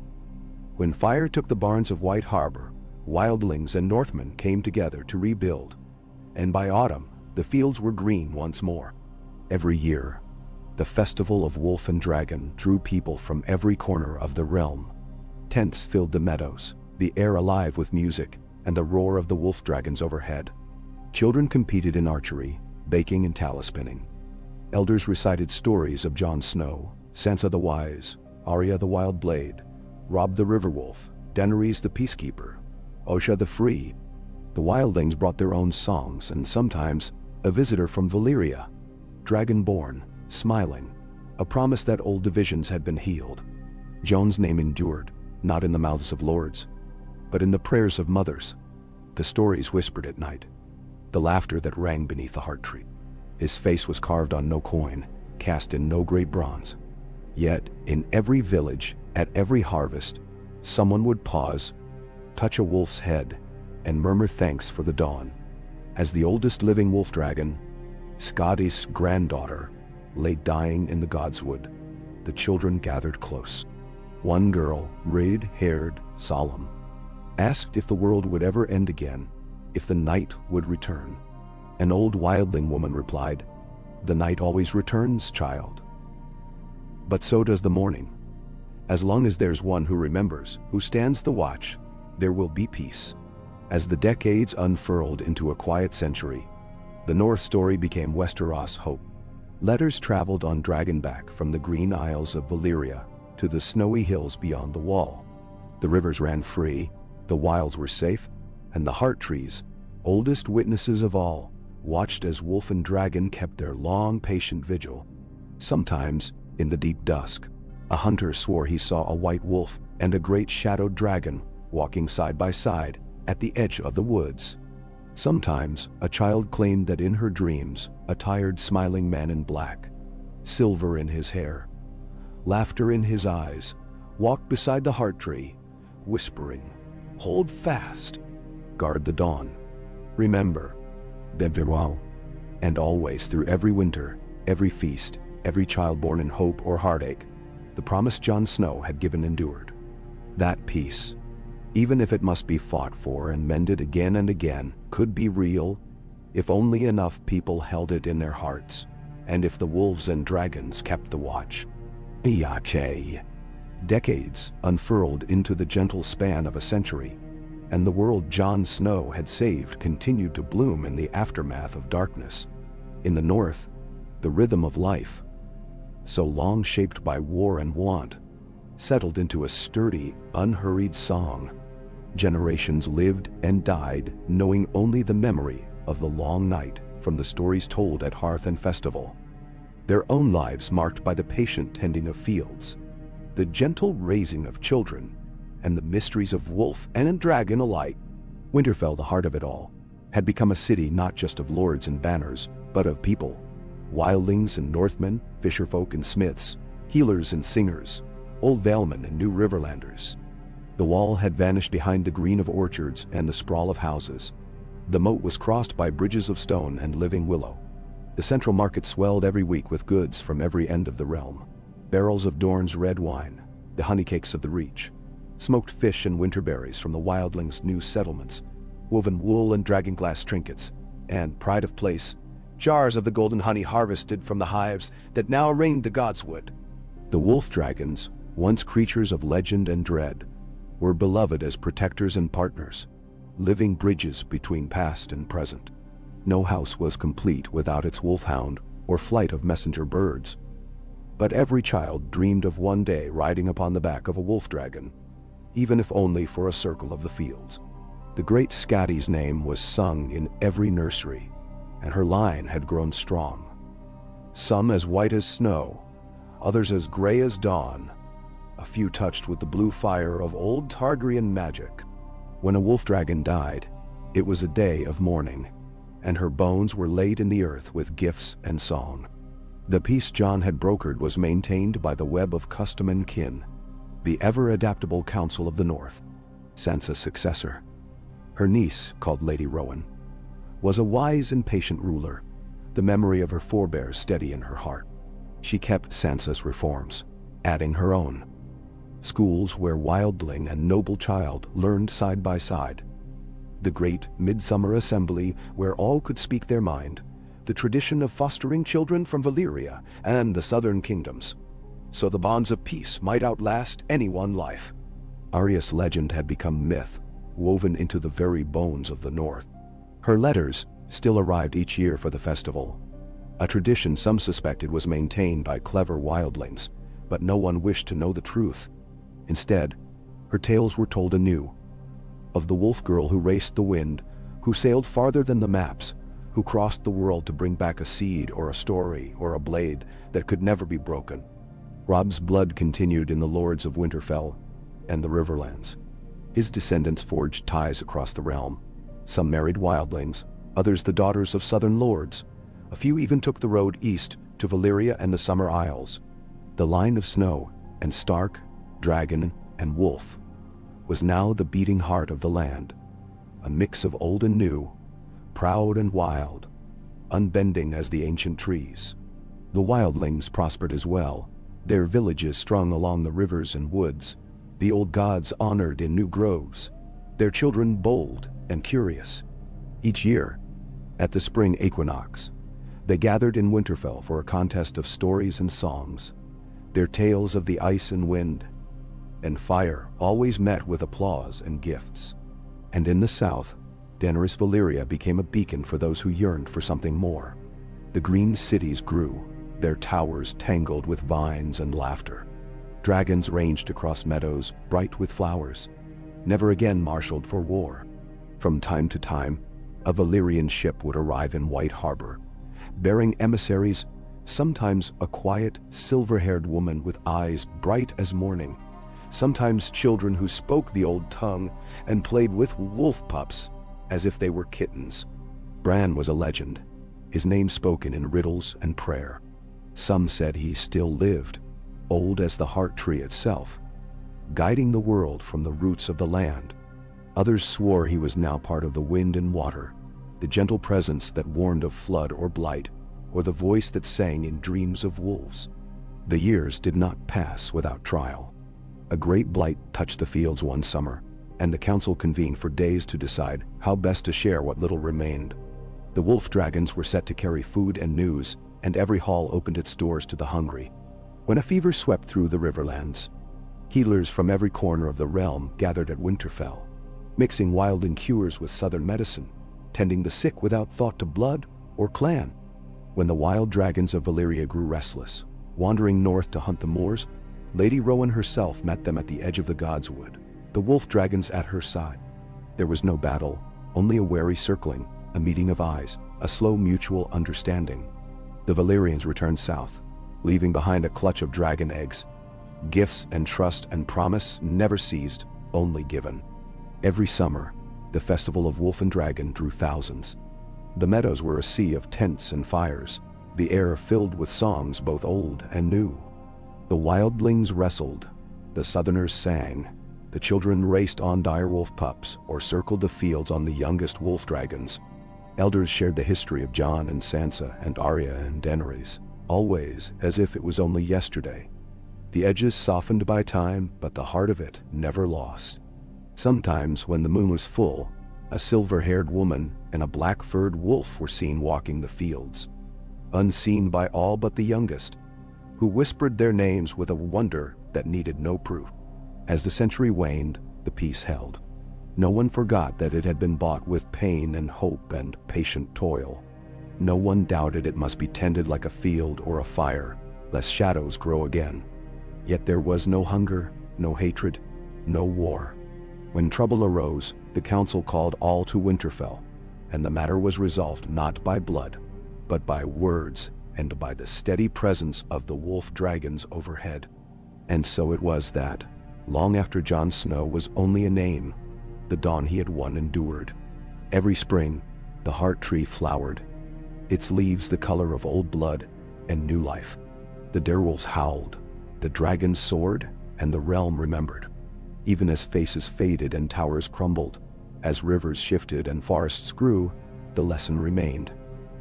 That hope, when guarded by courage and patience and kinship, could hold the darkness at bay, not forever, but long enough to let the world heal and dream again.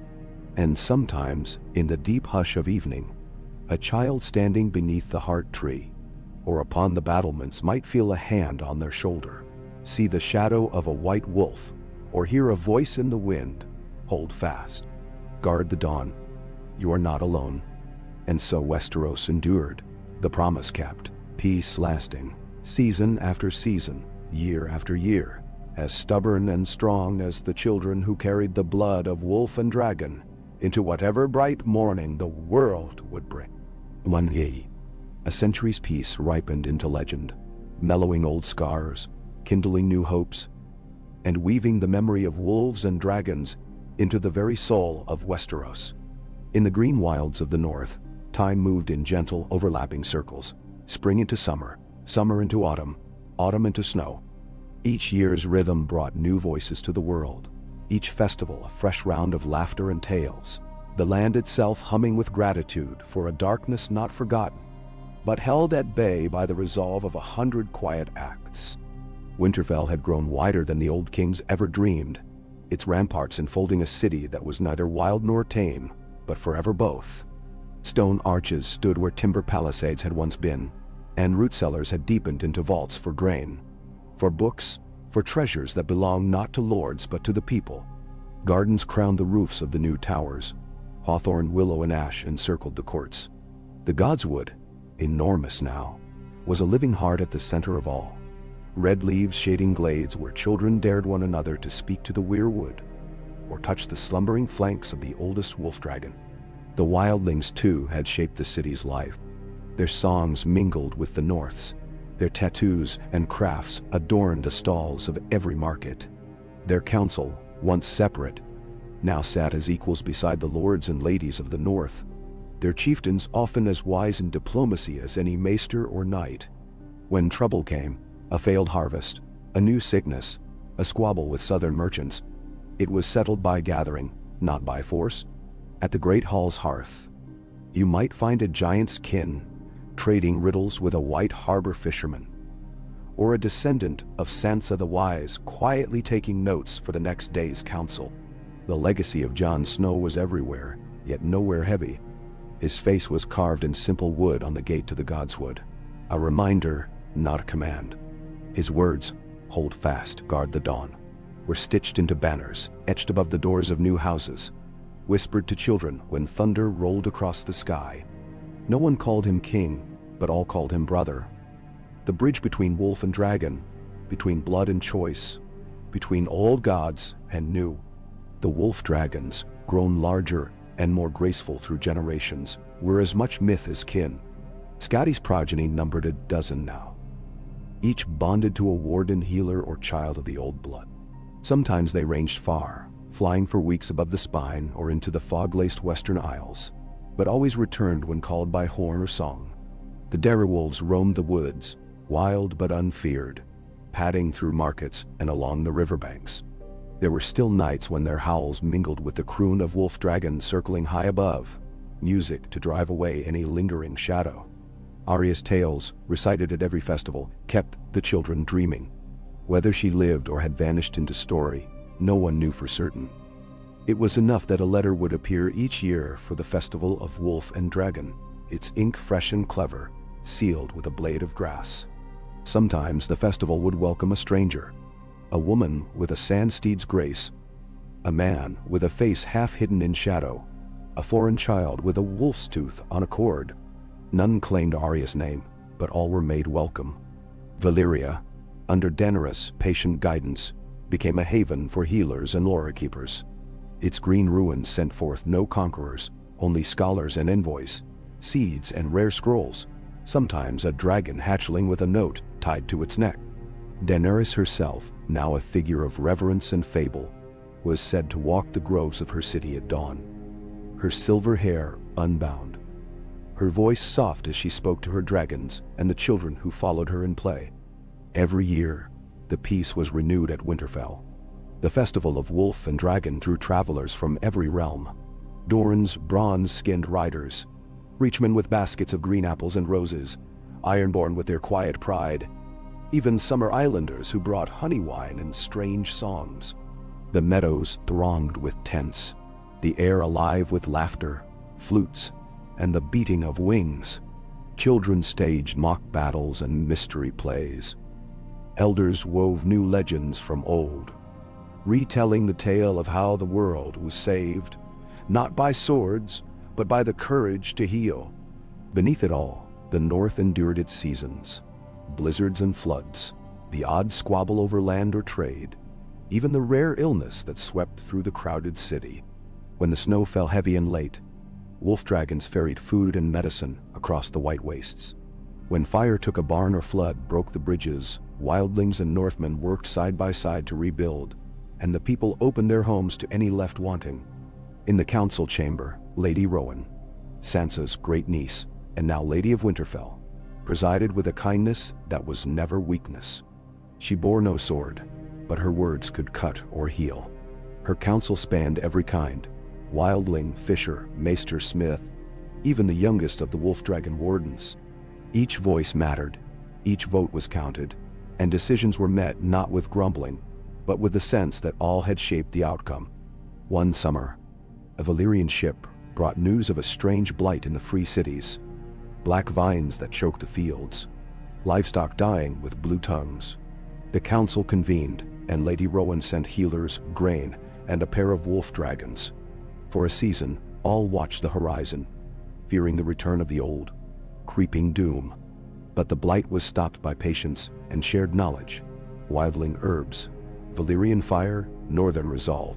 That year at the festival, the Valyrian envoy wept openly when she toasted the north, declaring, "You do not just rule, you remember."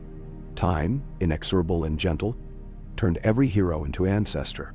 The crypts beneath Winterfell grew crowded, but now every stone was marked with both wolf and dragon, and flowers always adorned the resting places of Sansa, Arya, Robb, and Jon.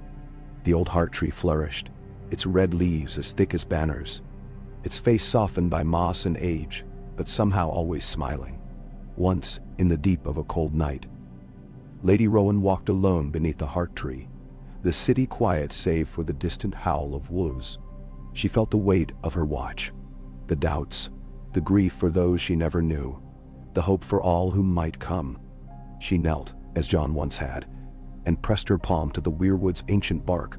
A voice came in the leaves, quiet but sure: "Hold fast. Guard the dawn. Remember, peace is made of 1,000 small choices, 1,000 hands."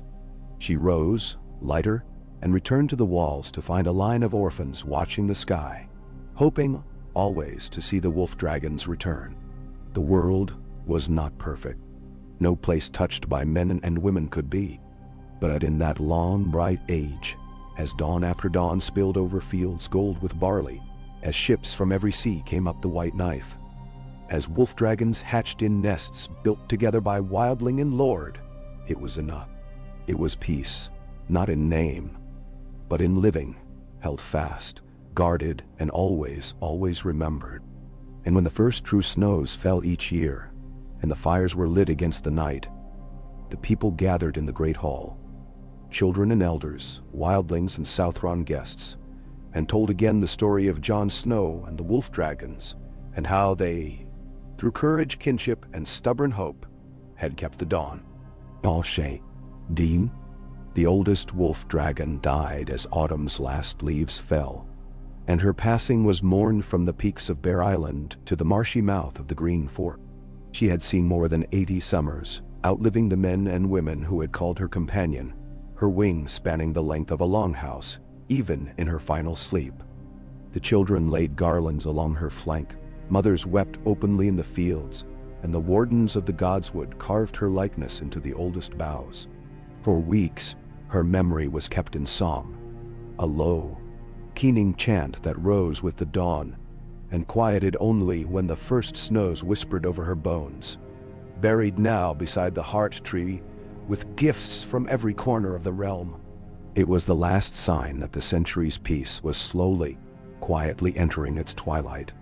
A new generation had come to rule the north, the children and grandchildren of Lady Rowan, wildlings and highborn interwoven so tightly, there was no longer a true line between them. The council, as always, was broad and quarrelsome. A merchant's son and a wildling matriarch could be seen arguing beside a fisher's daughter and a knight's widow, their voices loud, but their eyes full of the old proud unity. Lady Meryn, Rowan's heir, bore her house's wisdom in her eyes and her wildling grandmother's fire in her bearing. She had the confidence of one who had grown up in a world where peace was assumed, not prayed for, and her children, 4 of them, unruly as wolf pups, ran through the market streets with Scotty's last descendants nipping at their heels. Still, there were changes in the wind. The wolf dragons were fewer now, each clutch smaller, each hatching more closely guarded. The oldest direwolves preferred the wild, ranging the forests with their kin and returning to the city only for the turning of the seasons. New tales filtered up from the south, of cities swelling with trade and restlessness, of ships from the east with strange goods and stranger songs, of Dorne's princes marrying far beyond their borders. In the riverlands, old feuds flickered, fanned by the pride of those who remembered themselves as conquerors. The world was quieter, gentler, but no longer still. In this late season, the festival of Wolf and Dragon gathered more travelers than ever before. The north's meadows filled with tents, the air alive with the scents of roasting venison, baked apples, wild honey. The opening day began with the old rites. Children loosed direwolf pups into the fields, the wildlings set up rings for wrestling and riddle games, and a circle of young women sang Arya's ballad to the rhythm of painted drums. Lady Meryn presided, tall and red-haired, her cloak lined with gray feathers, a chain of dragon-glass beads at her throat. She welcomed the envoys from the free cities, hugged distant cousins from Valyria, danced with her youngest daughter by the fire.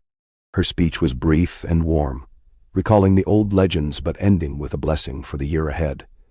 A prayer for strength and peace, for patience and plenty, for the courage to remember and forgive. As dusk fell, the first wolf dragons arrived. A pair from the spine, their scales dappled silver and russet. 3 more, smaller and swifter, with children clinging to their necks. Their howls mingled with the flute song and laughter, a wild chorus that echoed out over the barley fields and river bends. That night, beneath a sky studded with stars, a dozen fires burned in the godswood, and stories were shared. Some as old as the first Stark, some spun only that day. The oldest wildling present, a woman with hair as white as moonrise, led the children in a song for Jon Snow, calling him the Keeper of the Dawn and the last brother of the Wild. The next morning, Lady Meryn met with her council in the shadow of the Heart Tree. The news was mixed. Harvests rich but threatened by new blight in the lowlands, some restlessness in the coastal towns, rumors of unrest among the younger Ironborn. She listened, asked questions, and gave her orders. Food to be sent to the south, a delegation to the coast, wise women and maesters to travel where needed. She finished with a reminder. We are north. We are many. We have faced the dark together, and we will face whatever comes the same way. Yet, in quiet moments, Meryn felt the tremor of unease in the world's bones. The great peace was not as unshakable as it had seemed in her grandmother's time. She walked the city's walls after midnight, Scatty's line trailing her, and sometimes thought she heard a distant, mournful howl on the wind. The wise among the council spoke of cycles, that even the deepest peace could not outlast the world's endless turning, that memory itself might one day fade if not tended with the same devotion as any crop or fire. On the festival's last night, as the youngest of the wolf dragons rose in flight above the meadows, Meryn slipped into the godswood alone. She knelt beside the mound where Scotty and Ghost and Jon himself were buried, placing a lock of her hair among the stones and murmuring a plea to the old gods. Let the dawn endure. Let us remember. None. The wind stirred the heart tree's red leaves, and for a moment she thought she heard a voice, a low, steady warmth, neither her own nor any ancestors, but something woven through the roots and the earth itself. Hold fast. Guard the dawn. When she rose, she felt stronger, her purpose clear. The world was changing as it always had. But the lesson of Jon Snow, Sansa the Wise, Arya the Wild Blade, and all those who had kept the watch, was carved into the north as deeply as any weirwood face. Meryn returned to her family and council, and together they planned for the seasons ahead, not as rulers apart, but as kin, their lives interwoven as tightly as wolf and dragon. The peace that followed was quieter, perhaps less certain, but it was real. The fruit of memory, of vigilance, of 1,000 small acts of mercy and trust. And so, the story wound onward. The wolf dragons watched from the heights, direwolves padded beneath the moon, and in every hall, from the wildling steads to the city's heart, the story of the Dankeeper was told anew, of the one who had once united a fractured world, and whose legacy would endure as long as the North itself remembered to stand together against the night. As the first snows of a new winter drifted down, the children ran laughing to the godswood, their voices bright, their hopes as fierce and fragile as the dawn. And in the rustle of the heart tree's leaves, every soul who listened heard the promise again. Hold fast. Guard the dawn. Remember. Inei. Ekiwanajaiwa. Winter settled over the north again, but it was not a winter of dread. Instead, it was the kind of season remembered with fondness in old age. Clean and white and bracing, with wolves howling far out, on the moors and the laughter of children, rising above the sweep of snow, in Winterfell's wide, torch-lit yards.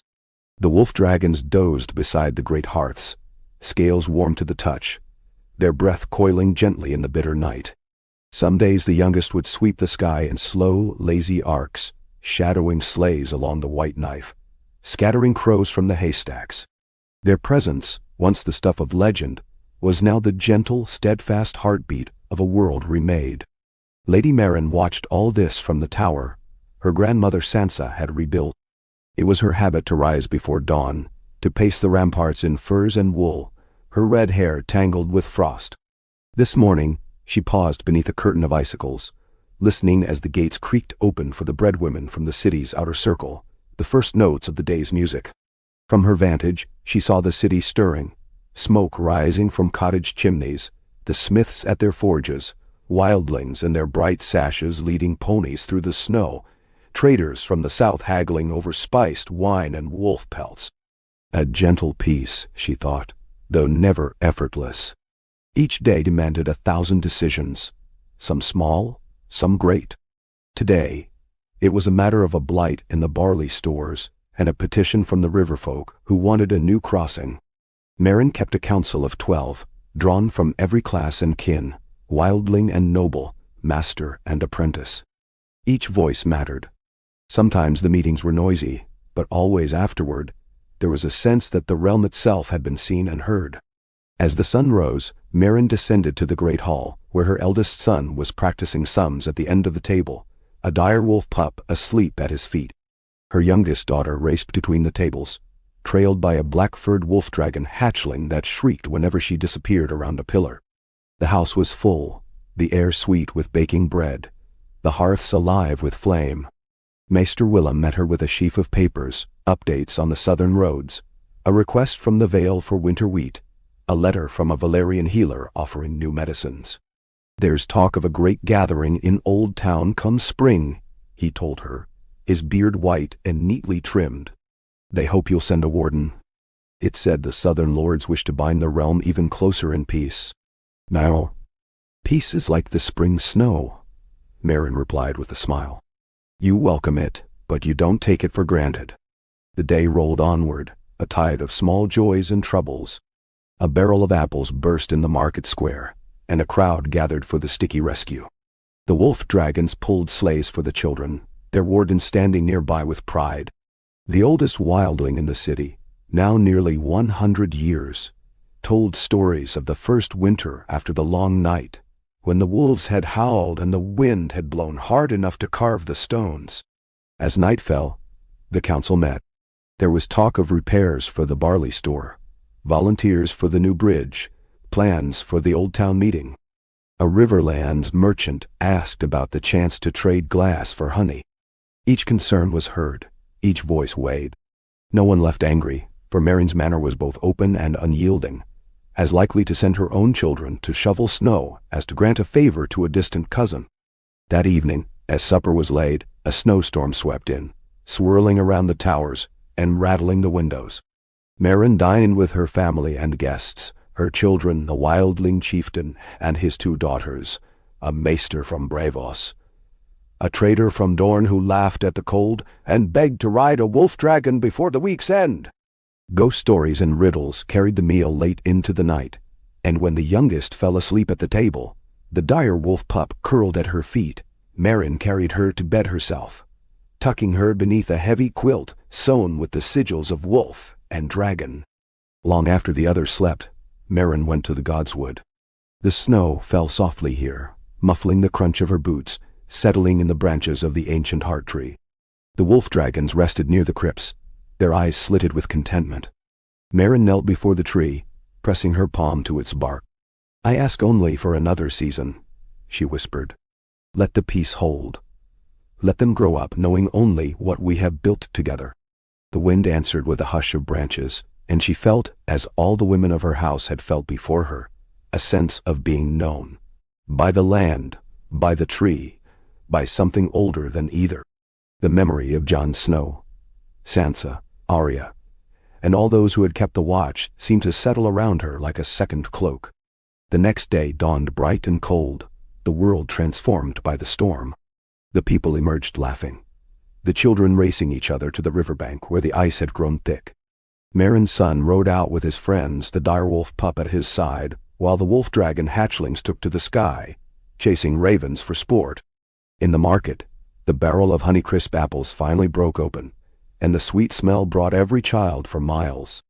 That night, beneath the singing auroras, the city gathered for the lighting of the winter fires, a tradition begun by Jon Snow, carried on in every home and every hall.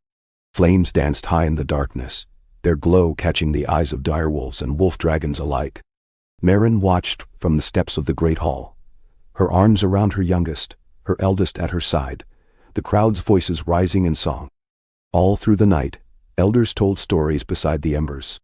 Some were of the old wars, the long night, the coming of wolf and dragon, but most were of the quiet heroism that kept the peace. The healer who saved a village from fever, the wildling who braved a snowstorm to bring help to strangers, the lord who forgave an old enemy and so won a friend. As the fires burned low, Meryn saw the future clear. It would never be as easy as a story, never as perfect as a song. There would be loss, and hunger, and quarrels yet to come.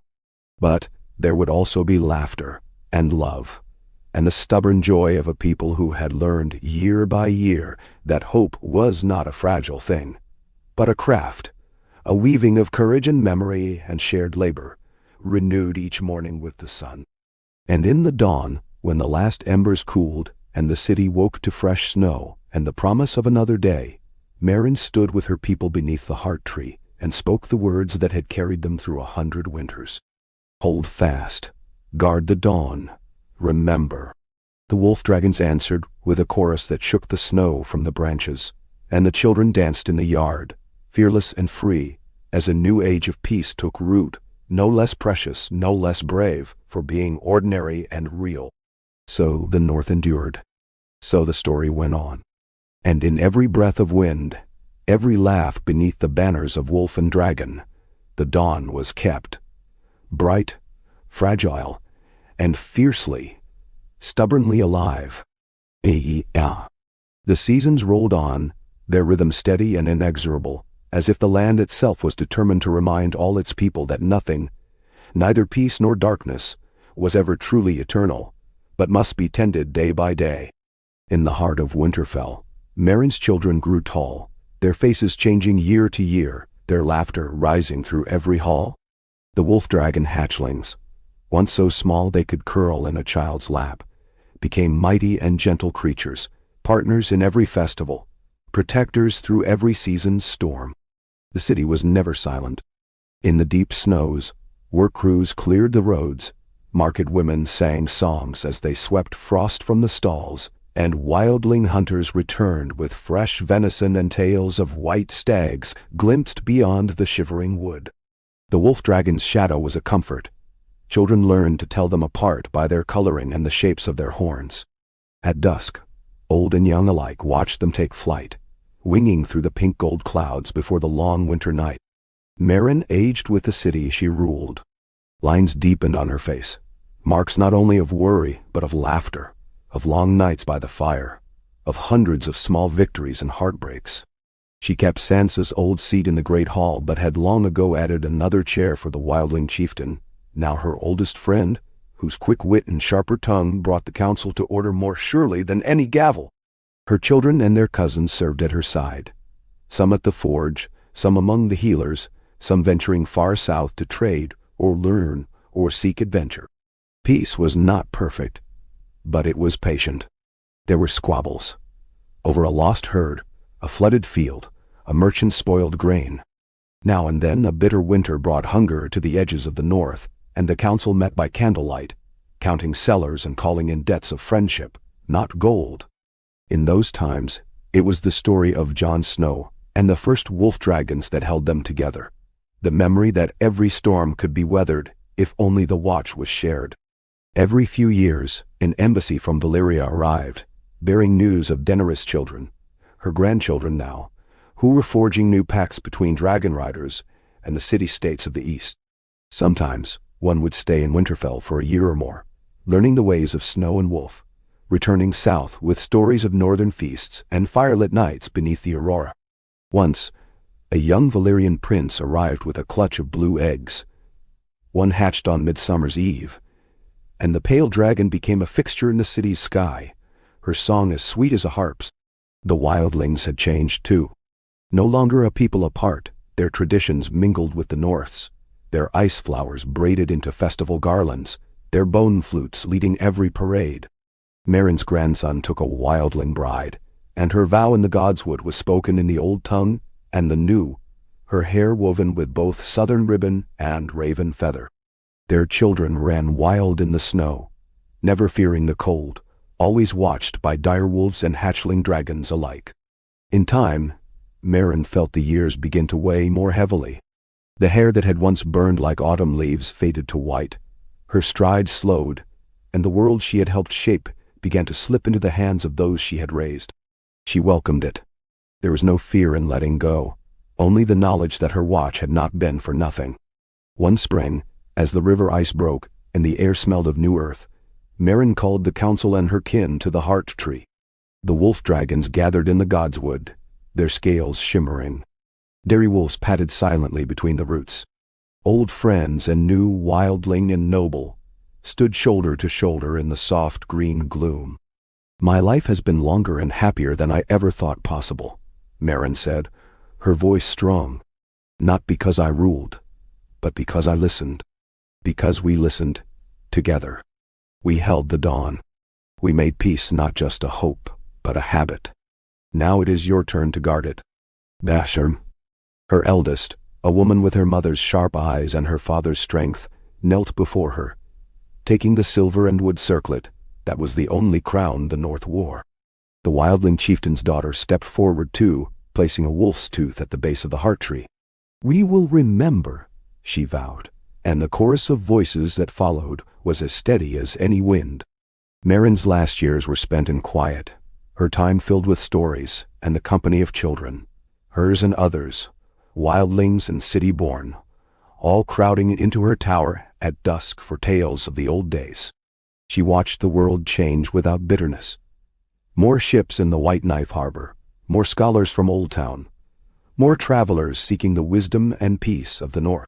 And always, each year, the festival of wolf and dragon brought the world together.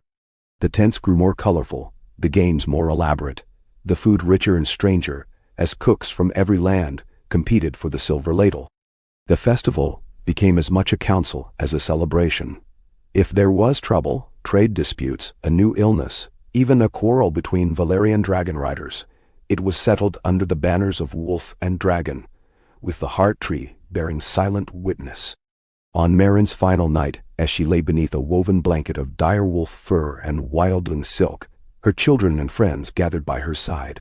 The wolf dragons sang their deep, thrumming lullaby over the city, their voices laced with something ancient and soothing. As sleep took her, Meryn felt the weight of every hand she'd ever held, every voice she'd ever listened to, every hope she'd ever guarded. She dreamed of the heart tree, its face calm, its eyes open. Jon Snow stood in the clearing, not old, not young, a smile in his eyes. "Well done, sister," he said. "You kept the watch." She woke only once more, as dawn lit the godswood, and spoke 3 words. "Hold the dawn." The North mourned Meryn with open hearts and open doors. Wildlings led the dirge. Maesters rang the bells. The city's children carried garlands to her resting place beside Skadi and Ghost and Jon. The council met beneath the heart tree, choosing her daughter as Lady of Winterfell with a voice both wild and calm, as gentle and strong as her mother had been. That summer was a season of remembrance, but not sorrow. The North worked, played, feasted, and mended. The wolf dragons flew higher than ever, the direwolves ranged far, but always came home, and the world outside looked to Winterfell for wisdom and comfort. And in every corner of the realm, whether on a wildling's sled on the windswept tundra, or at a highborn's hearth in the green south, or on a Valyrian ship drifting up the White Knife, children and elders alike told the same story, of a peace that had lasted 100 years, of a watch kept by many hands, of wolves and dragons, of a dawn that endured. And every year, beneath the singing banners, the heart tree stood silent, its roots deep, its branches strong, its face ever watching. When the world seemed most uncertain, when a new threat or sorrow came, the people gathered and spoke the words that had bound them for generations. A prayer, a promise, and a challenge all at once. Hold fast. Guard the dawn. Remember. And so they did. And so the dawn endured, warm, wild, and ever renewed by the courage of those willing in every season to keep the watch. Noonday. The years following Meryn's passing unfolded quietly at first, as the North learned to carry its peace forward without the gentle hand that had guided it for so long. Her daughter, Lady Rhaella, the new Lady of Winterfell, wore her legacy lightly, leading not as one who claimed authority, but as one who remembered she was the heir of stories, oaths, and the careful weaving of kin. The council gathered as it always had, in sunlight and snow, each member equal, each argument answered by memory and by the wisdom of the heart tree. The city itself had become a tapestry of all the world's changes, wildling and riverlord, smith and trader, healer and scholar, their houses pressed close within the walls, their laughter and quarrels a music that never ceased. Each day began with the wolf dragons circling the roofs, each night ended with the howl of direwolves, and the gleam of lanterns swinging along the bridges and market squares. Winterfell's great library was now famed throughout Westeros and Essos, a place where maesters from Old Town, herbalists from the Summer Isles, and wildling wise women shared their secrets. Rhaella herself spent hours there, sitting cross-legged among the scrolls, her hair braided with wolf and dragon beads, listening to the latest discoveries, new medicines for the winter fever, lost tales found in Valyria, a wildling legend of a mountain king who walked with shadow cats. Each morning, she walked the walls with her sister and her cousin, the future leaders of the realm, discussing the day's business, a dispute over a fishing weir, the prospect of opening a new route through the eastern woods, news from Valyria that another dragon clutch had hatched in the ruins of the old towers, and a request from the Reach for wolf dragons to help drive boars from the orchards. Every choice was weighed carefully, every answer made in the spirit of trust, never for one, but always for all. Peace, it was understood, was not the absence of challenge, but the refusal to meet challenge with fear. Sometimes a southern lord would arrive at Winterfell, seeking old alliances or testing the boundaries of the council's patience. Sometimes a new wildling clan would ride down from the high valleys, uneasy with the customs of city life, needing a gentle word or a season spent working in the fields to find their place. Each time, Rhaella welcomed them with the same words her mother had used. "You are home if you wish to be. We will learn together." Manner, Rhaella's brother, Branwen, became a rider of wolf dragons, his beast a silver and black male named Galder, fierce and loyal. Branwen led patrols from the city to the White Knife and beyond, carrying news, aid, or warning as needed. In his travels he learned the names of every chieftain and alderman in the north, and his return was always met by a rush of children eager to hear of the world beyond the walls. The world outside the north's borders watched Winterfell with respect and envy. From the southern cities, scholars and traders came not just for commerce, but to learn. Dorne's envoys brought their children to foster at Winterfell, while maesters from Old Town sent their best pupils to study the ways of the North's council. Even from the far east, across the sea, came Valyrian dragon riders, their beasts smaller than the wolf dragons, but no less graceful, eager to form bonds of kin and learning. Once, a new threat rose in the lowlands, a sickness of cattle that withered the herds and spoiled the cheese.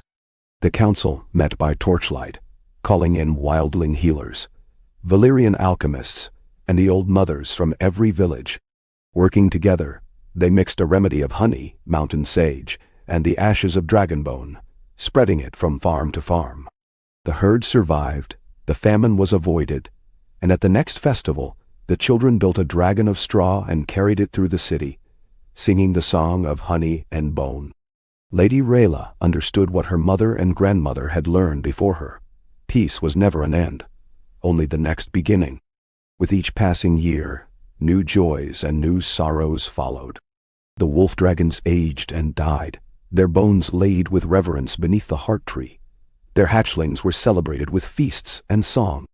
The wildling counselors grew older, and when they passed, their children stepped forward, proud and wise. The South sometimes bristled at the North's independence, but the bonds of kin, old, tangled, and strong, held. With the turn of each season, Winterfell grew only more itself, stubborn, beautiful, welcoming, and wild. Lady Rayla's reign saw the library double in size, the city's wells deepened, and the oldest market street roofed in glass, so herbs and flowers bloomed even through the snow. She gave the wildlings land beyond the last river, and in return they built a bridge of living willow, the pride of the North and the envy of every southern lord. The festival of Wolf and Dragon became the greatest celebration in the world. It was said that, on festival night, more fires were lit at Winterfell than in all the rest of Westeros together. Every house and clan, every visitor from far lands, every child, be they born to wolf, wildling, or dragon, came together in song and memory. Old stories were retold, of Jon Snow and Skadi, of Arya's riddles, of Denris Gardens, of Sansa's justice, of the long dawn kept by Meryn and Rhaella, and all those who had sat the council circle. In the godswood, as was custom, Lady Rayla knelt at the heart tree as the festival reached its height. Snow fell gently, flames flickered, and the wind carried the distant music of drums and pipes. Rayla pressed her hand to the white bark, feeling the warmth of the old gods, of every ancestor and every dreamer who had loved this place. "Let the dawn endure," she whispered, not as a prayer, but as a promise. "Let us be worthy of all who have come before." That night, beneath the aurora, the city danced. The wolf dragons soared, the dire wolves howled, and the children raced, fearless, across the new fallen snow. When the last fire burned low, the people gathered for the final song, voices rising together, a choir of kin and memory, of hope that refused to fade. And so, through challenge and change, through heartbreak and triumph, the North kept its watch. Every heart that joined the circle made the dawn brighter. Every story added another thread to the tapestry that Jon Snow and the wolf dragons had begun. And always, when doubt crept in, when sorrow threatened, when the world seemed wide and uncertain, the words returned, fierce and sure. Hold fast. Guard the dawn. Remember. It was not a magic to drive away every shadow, but it was enough to light each morning anew, and to remind all who heard it that peace, when shared and guarded by many hands, could be made real, not only for a time, but for all the ages yet to come. In Asia. The North's second century of peace began not with grand proclamation, but with the sound of children's voices in the market, the whicker of horses on thawed cobbles, and the shiver of leaves in the vast venerable godswood. There was no single moment when the new age arrived. It seeped in as sunlight after a storm, slow and inexorable, warming bones long chilled by memory. At Winterfell, the heart tree stretched wider than ever, its roots entwined with the bones of wolves, dragons, and lords. Everyone remembered, everyone at rest. Lady Rayla, now old as her mother had been at her end, led a council less by command than by consensus. In her face was the quiet courage of Sansa, and the bright humor of the wildling queens. And the people, her kin, her council, the wildlings, the healers and smiths, the city's new merchants, looked to her as to the sun itself. She ruled from the same stone dais, with the same circlet of woven silver, her hands calloused from work in the fields, her boots dusty from the city's alleys. Peace was never idle. In the North's great houses, young women and men learned counsel before swordcraft, taught to mediate as often as to marshal. The wildling children attended the city's schools as a matter of right, learning to read and reckon, and in the old tongue, to recite the songs of the dawn. Each spring, the North's roads were repaired by the hands of many highborn, free folk, the apprentices of Valyrian masons who had come north to study stone and stay for kin. Trouble, when it came, was less dramatic, more tangled. A river dammed by spring ice, a new fever sweeping the wildling valleys, a southern trade lord's insistence on higher tolls for white knife grain. Each was met by gathering debate and, when needed, the gentle, implacable force of the North's unity. Sometimes, Lady Rhaella herself traveled to the trouble's heart, her presence reminder and reassurance. She listened more than she spoke. Her justice was slow and sure. Peace is not quiet, but listening, she would tell the children, who followed her everywhere, eager to earn a story, a task, or a ride on the back of a wolf dragon. The wolf dragons themselves remained in the North's living miracle. The youngest were hatched from eggs gifted by Valyria's green groves, others bred of the line begun by Skadi and Ghost.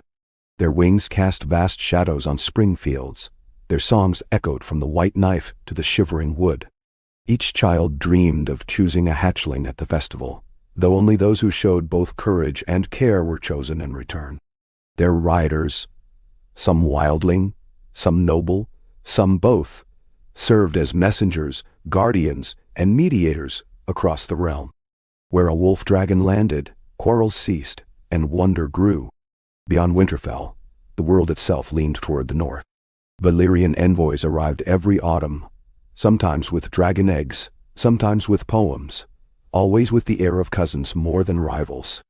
Dorne sent riders, the Reach sent seeds and wine, the Summer Isles sent ships of sandalwood and gold. Even the Ironborn, once fierce raiders, now sailed up the rivers as traders and guests. The wildlings' villages, thriving in their freedom, became waypoints for adventurers and traders heading north to see the Wall Bridge, a marvel of living stone, grown in the style of the Willow Bridge on the last river.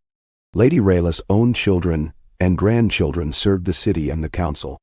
Her eldest son, Jonel, a quiet man who loved books more than blades, presided over the great library and sometimes journeyed to Old Town or Valyria to debate scholars. Her second, Rhaes, became the most renowned of the wolf dragon riders, carrying word from White Harbor to the wild coast, and returning with news, with the respect of every clan, with the affection of half the realm's children.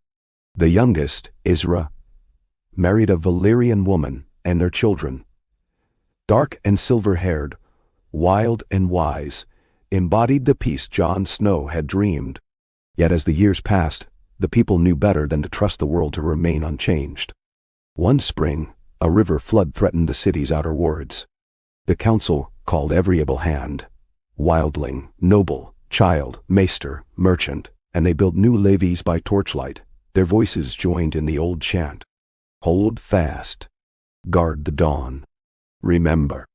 In the festival that followed, Lady Rhaella herself led the first dance, her steps slow, her laughter bright. The wolf dragons flew over the city in formation, their wings gilded by sunset, their cries a promise that for another season, peace was kept. On nights when the wind rose, and the aurora burned green and gold above the towers, Rhaella would walk alone to the godswood, her wolf dog at her side, her cloak wrapped tight. She would kneel before the heart tree and place her hand on the ancient bark. Sometimes she would speak, sometimes only listen. Once, she thought she heard Jon Snow's voice, deep and gentle as the earth, in the rustle of the leaves. You have done well. The watch is not ended, but the burden is lighter, and hope is strong. As Rhaella's years dwindled, she prepared the North for a new era. Her granddaughter, Lysa, a girl of laughter and stubborn resolve, was chosen by the council as heir. Lysa had been raised among wildlings and in the city, had flown on dragonback and ridden the white knife's ice in winter, had settled feuds with a word, and driven a stubborn trading party from the riverlands home with only a smile and a gift of apple brandy. When Rhaella passed, it was Lysa who spoke the ancient words beneath the heart tree, with wolf dragons singing overhead, and the city gathered, silent and proud. We are the dawn's children. We hold fast, we guard, we remember.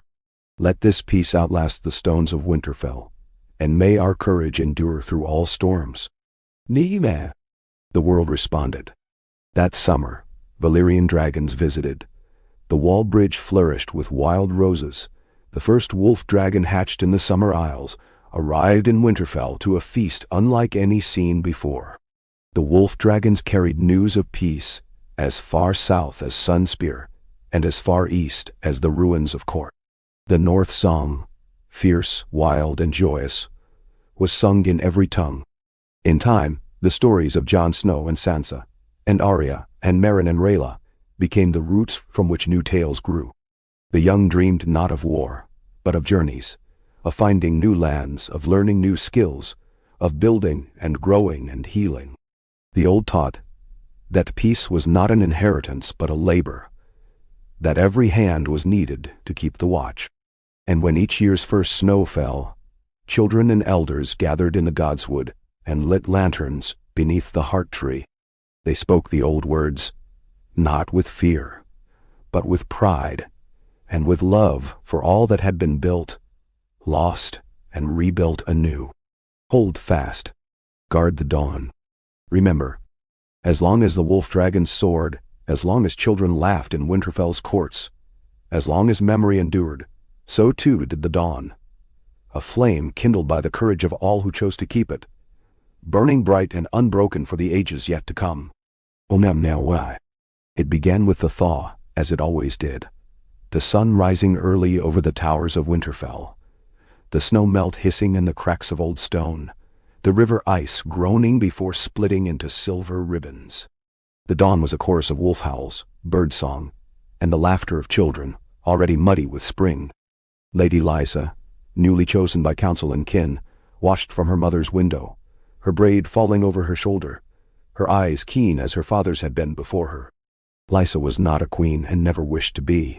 She was of the north and the wildling valleys both, a rider of wolf dragons and a friend to the smallest child who tugged her sleeve in the market. Her reign began with the planting of new orchards, the reopening of an old wildling pass to the northern valleys, and the simple act of inviting every household, high and low, old blood and new, to share their hopes at the council table.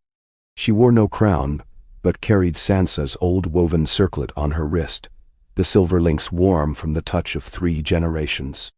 This spring, trouble was mild and familiar. A merchant's feud over grain, a broken bridge on the White Knife, a wayward wolf dog who'd made himself at home in the meadery. Lysa walked among her people, listened, solved what could be solved, and laughed off what could not. At dusk, she rode her wolf dragon, golden, stubborn, and clever as a cat. Above the city, her shadow a silent promise overhead. Children pointed and cheered. Wildlings brought gifts of sweet milk and stories from the high woods. In the godswood, the council met beneath the swollen buds of the heart tree. Lysa presided as her mother had, listening first, guiding with patience, sometimes settling disputes with a single word, sometimes with a new riddle for the disputants to puzzle over. The council was larger than ever. Each house, wildling steading and city quarter, sent a voice. The maesters joked that there were more arguments, but far fewer grudges. The first true test came with the late spring rains. For a week, the sky poured silver, swelling every river and turning the fields to muck. The White Knife threatened to breach its banks. Farmers and wildlings worked through the night, shoring up levees with sand and willow, while wolf dragons hauled stones from distant quarries. Lysa herself waded through the floodwaters, her boots caked in mud, her laughter carrying as she hauled sacks alongside the youngest boys and girls. The water rose, but did not conquer. At dawn, with the river shining high but contained, the city's bells rang for victory. Bread was broken in the squares, barrels of berry wine uncorked, and the wolf dragons circled low, their wings scattering rainbows through the mist. The wildlings sang that night, a song of gratitude for the stubborn north, for the joining of hands, for the peace that held through flood and famine. Lysa sat by the fire, the youngest of the city curled at her feet, her golden wolf dragon sleeping with a wing draped over a pack of giggling children. Yet even in peace, The world never stood still. Valyrian ships arrived with news of new hatches, new gardens grown on dragon-fertilized fields. A delegation from Dorne brought word of the desert's slow greening, and the hope that someday soon wolf dragons would visit the water gardens. The Summer Isles sent their first embassy in memory, bearing silk banners and a golden harp as old as the Doom itself. Once, that same summer, a traitor from the Reach, driven by greed and old stories, tried to steal a wolf-dragon egg. The city's children found him first, forming a ring around the thief and singing the old song of Skadi. The traitor was brought before the council, not in chains, but in shame. Lysa heard him, forgave him, and set him to serve at the kennels for a year, tending the wolf-dragon hatchlings. By winter, he asked to stay. Trouble that could not be solved so easily sometimes still found the north. When a sickness swept the wildling steads, Lysa called for every healer, every wise woman, and every scrap of knowledge from the library. Riders flew to Valyria for herbs. The council sent messengers as far as Old Town and the Summer Isles. For a month, the city waited and watched. Hope and fear held in equal measure. When at last the sickness waned, it was the old ways. Song, story, warmth, that proved as healing as any medicine. At the first snow, every family in Winterfell opened their doors to those left orphaned or alone, and the city's wolf dragons carried warm furs and honeycakes out to the high valleys. The north emerged smaller, but unbroken. At the midsummer festival, the godswood was hung with banners of every color, the long tables crowded with food, the night alive with music. Lysa led the first dance, spinning with wildling city folk and Valyrian guests in turn. When the music quieted, she stood beneath the heart tree, her voice strong and sure as she called the old words. Hold fast, guard the dawn, remember. The festival ended in a downpour, and no one ran. Instead, all danced together in the rain. Wolf dragons above, dairy wolves weaving through the crowd, every house and every clan united in the muddy, shining dark. Seasons followed, each its own song, a year of bountiful apples, a winter of deep snows and even deeper laughter, a summer when the wolves bore 6 new pups, a spring when the first wildling-born maester took his place at the council table. Lysa grew older, silver threading her braid, but her step never slowed. Each crisis, each joy, she met with the same promise her ancestors had whispered to her. Peace is not a gift, but a craft. When, at last, the time came for Lysa to yield the council's lead, she did so, without ceremony or sorrow. Her daughter, sharp, brave, beloved of both wildlings and city folk, was chosen, her hand resting on the ancient heart tree, her voice echoing the vows of 100 years. We are kin of wolf and dragon and memory. We hold fast. We guard the dawn. We remember. The torch was passed. Lysa retired to the wildwood steading where her father had been born, riding her golden wolf dragon at dawn, spending her days in the company of children, her evenings telling stories beneath the boughs. And so, the North's peace endured, not in stillness, but in resilience, in the hands joined across tables, in the laughter shared in hardship, in the long howl of the wolf dragons at every festival's end. The world outside sometimes shifted. New trade, new storms, new faces from lands beyond the sea. But the heart of Winterfell held. And when, each winter, the snow came thick and the lanterns were lit in the godswood, all gathered to speak the words that had carried them through darkness and into the light. A promise renewed, a watch kept, a dawn forever guarded by the courage and hope of many, many hands. Hold fast. Guard the dawn. Remember. So the North remained a beacon, a haven, a song that would not end, as long as there were voices to sing and hands to tend the fire. Winterfell in the 3rd century of peace had become a city the old kings would scarcely recognize, yet one that would have filled their hearts with pride. Its towers were weathered but strong, the walls thick with green moss and old banners, every stone bearing the memory of those who had kept the watch before. The city sprawled now from the roots of the heart tree to the farthest fields, a mosaic of markets and forges, wildling steads and Valyrian gardens, halls where the laughter of children mingled with the low croon of wolf-dragons at rest. The legacy of Lysa endured in every brick and blossom. Her daughter, Ellen, ruled from the high dais, hair the color of storm clouds, eyes bright as embers, her manner quick and shrewd but always open to a jest or a song. She had grown up not just in the shadow of her mother, but beneath the wings of wolf dragons and the tales of peace. The tale every child knew, whispered before sleep and shouted at every festival. Hold fast! Guard the dawn. Remember, Ellen's council, larger than ever, was a tapestry of kinship and merit. Every village sent a voice, every craft a master, every house, be it of wildling, southern, Valyrian, or new-blooded stock, a share in the city's keeping. The halls of Winterfell were bright with strangers, healers from the stepstones, summer islanders trading dyes and secrets, even the rare Dothraki traveler eager to see the fabled wolf dragons that circled the sky at dusk. The city's maesters, some in black and white, others in wildling beads or Valyrian rings, presided over a library renowned as the greatest in the world. On every winter's eve, their apprentices read aloud the stories of Jon, of Sansa, of Arya and Meryn, and all who had shaped the realm, their voices echoing over the sleeping city. Wolf dragons, though still few, had become woven into the land story. Their names changed with each generation. Now Asha and Grey Dawn, Rhaenys and Bold Bran, but their presence was constant. Some served as messengers, others as guardians of the border wilds. A few, most revered, bonded only to children who showed both wild courage and gentle mercy.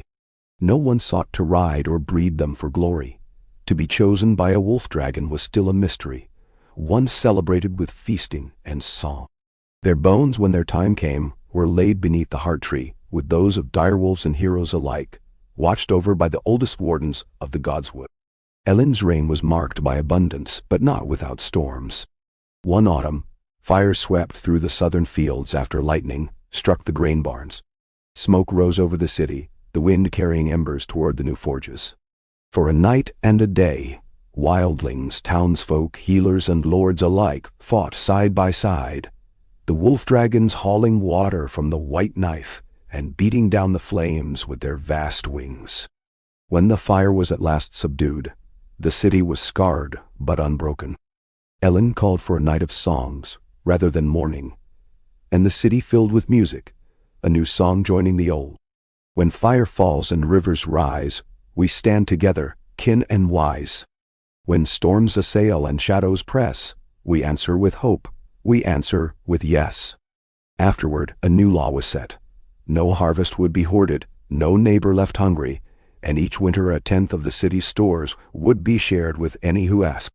In the years that followed, famine never found the north.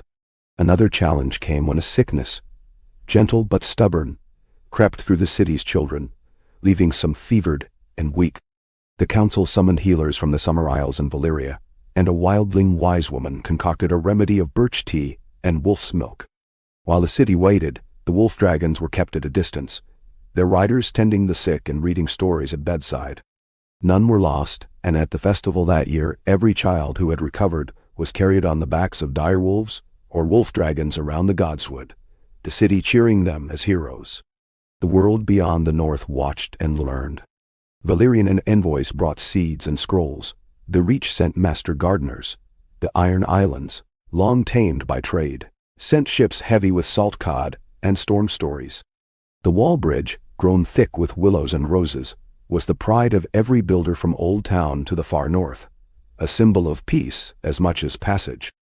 Ellen's own children, 2 daughters and a wildling foster son, grew in the heart of this new age. The eldest, Willa, rode Grey Dawn and was famed for her swift judgment and ready laugh. The younger, Lauren, studied the arts of healing and lore, her books as beloved as her direwolf companion. The foster son, Robb, bore both the scars and pride of wildling kin, his patience in council legendary, his strength tested in the deep snows where he led searchers to lost travelers and stray sheep alike. As the decades turned, the festival of wolf and dragon became more than celebration. It was the pulse of the realm. Each summer, the city swelled threefold as kin and strangers gathered from every reach. There were races and riddles, duels of wit and feats of mercy, contests for who could heal a bird or recite the most ancient tale. The heart tree was hung with lanterns and banners, the wolf dragons circled the moon, and the youngest children were led in a dance that wound from the gates to the old crypts and back, each step a promise that the dawn would not be forgotten. Some nights, when the wind was high and the world very still, Ilyn would walk the godswood alone.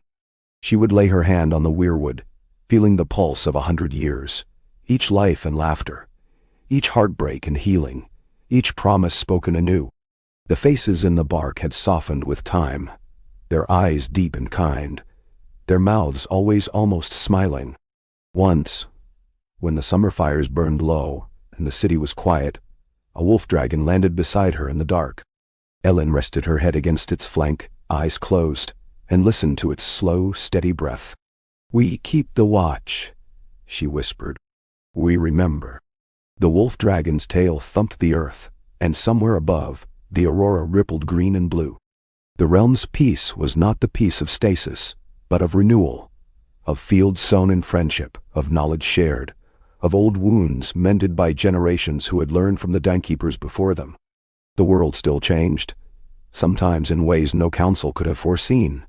A new flower blooming wild in the moors, a song from the summer isles inspiring a new harvest festival, the birth of a wolf dragon with scales like polished onyx, the news that Arya's last letter had been found in a sealed jar by the riverside, words as sharp and loving as ever, reminding the living that adventure and home were never truly apart. The years gathered like snow, each one a bead on the necklace of memory. When Elend's time ended, it was not with fear or sadness, but with the joy of a life woven into many others. The city lit 1,000 fires. The council knelt at the heart tree. Her daughter Willa stood to take the circlet, and the words, strong and smiling, her hand in her wildling brothers and her sisters. "We are many, we are one. Hold fast. Guard the dawn. Remember." And so it was that, even as the world grew older, its heart remained young. A living dawn kept by wolf and dragon, by kin and stranger, by every hand willing to bear the weight and joy of peace. And as long as the north sang its song, the dawn endured. The century's turn brought a spring that was slow to wake, each day coaxed into warmth by the careful tending of a city that had learned, generation by generation, to trust the thaw. The river ice broke later that year, great shining flows drifting down the white knife, the wolf dragons winging above the cracks and currents as if overseeing the world's renewal. Winterfell itself had taken on a timeless aspect. The walls mossy and broad, the banners faded but proud, the godswood enormous and bustling with children, healers and poets seeking the heart tree's quiet shade. Willa, Elend's eldest, and now Lady of Winterfell, greeted this new century with a keen eye for change and a steady hand for continuity.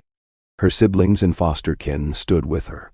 Lauren, always at her side with a wry smile and a satchel of books. Robb, the wildling, now her sworn sword and council voice for the hill clans. The council they led was the largest yet, a living chorus of wildlings, riverfolk, Valyrian scholars, southern traders, freeborn crafters, and city orphans, all grown and wise. Each voice mattered. Each life shaped the peace anew. Willa's reign was one of outward flourishing. New bridges over the river, wild gardens on the city's rooftops, deep wells dug, and new windwheels raised in the fields. She sponsored the teaching of healing and history in every town, and in the heart of the market, she founded a house of stories, where anyone might record a memory, a joke, a sorrow, or a dream.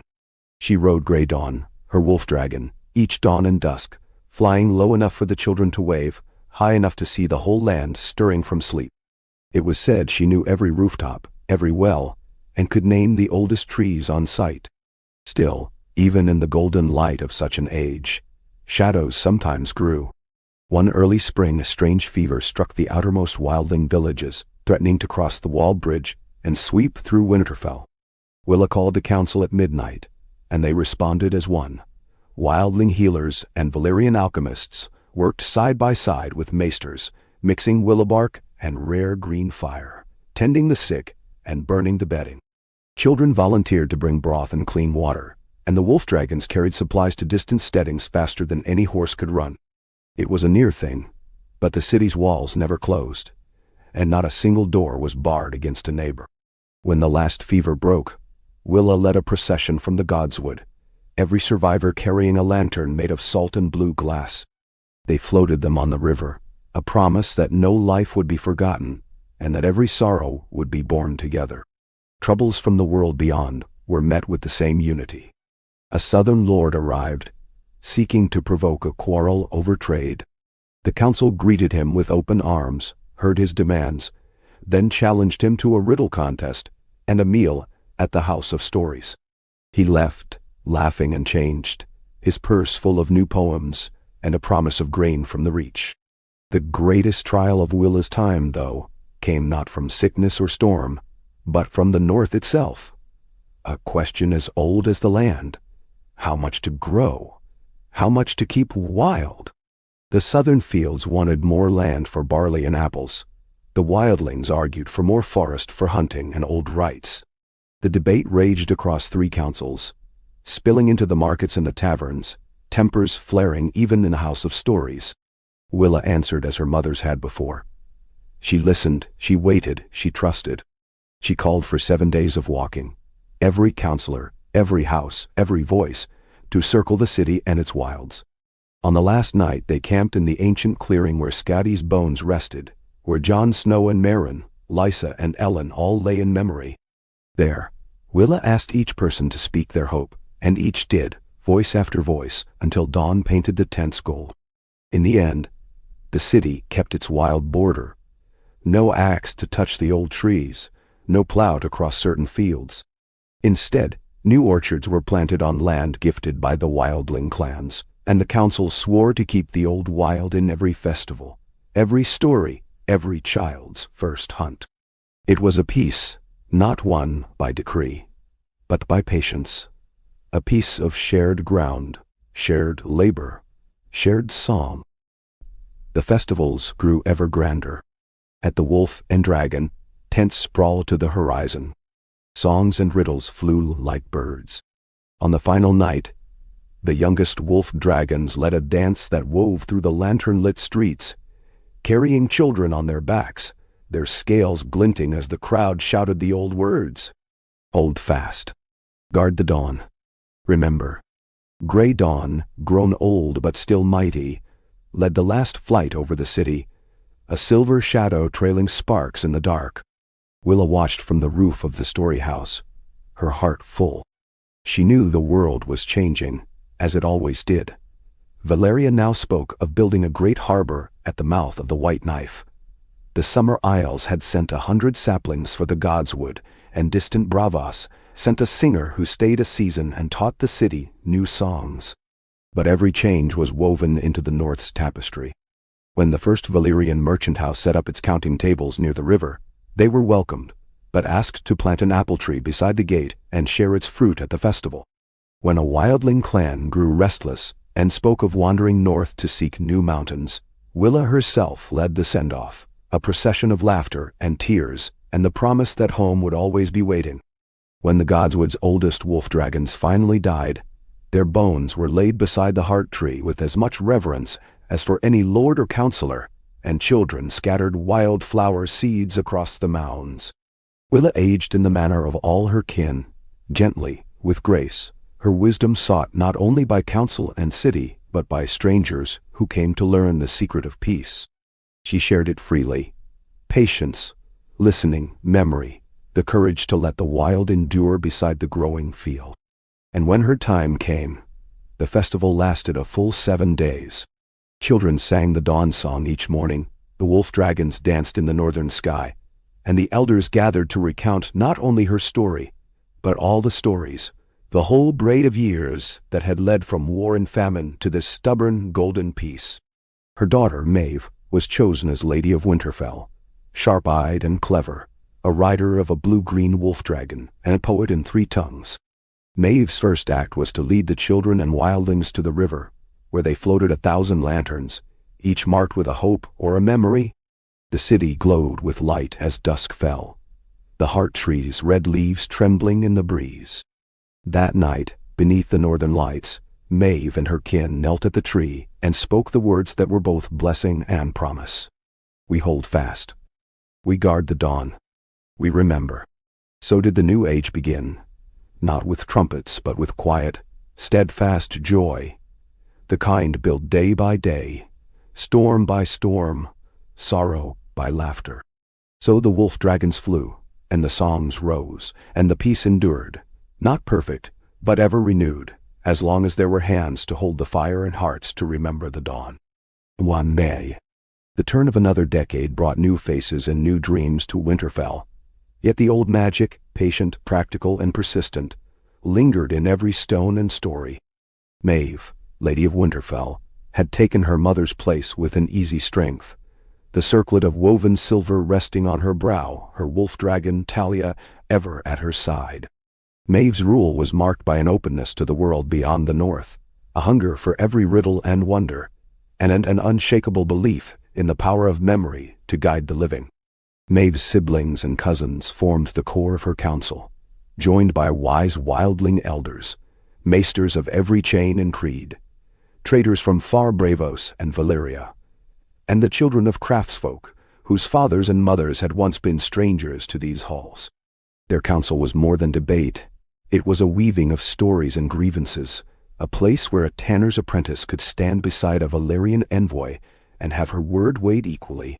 Some days the council lasted until the torches burned low, and dawn was a red promise on the horizon. Yet every meeting ended with a feast, or at least a loaf of fresh bread and laughter. As the city and its people grew, so too did the web of kinship stretching out from Winterfell. Wolf dragons and dire wolves were seen on every high road and riverbank, not just as guardians but as part of the fabric of daily life, hunting, fishing, ferrying goods, herding sheep, and at festivals, bearing garlands of wildflowers and children alike. Talia, Maeve's wolf dragon, was a blue-green wonder, her eyes like river ice in sunlight, her manner gentle but fierce when roused.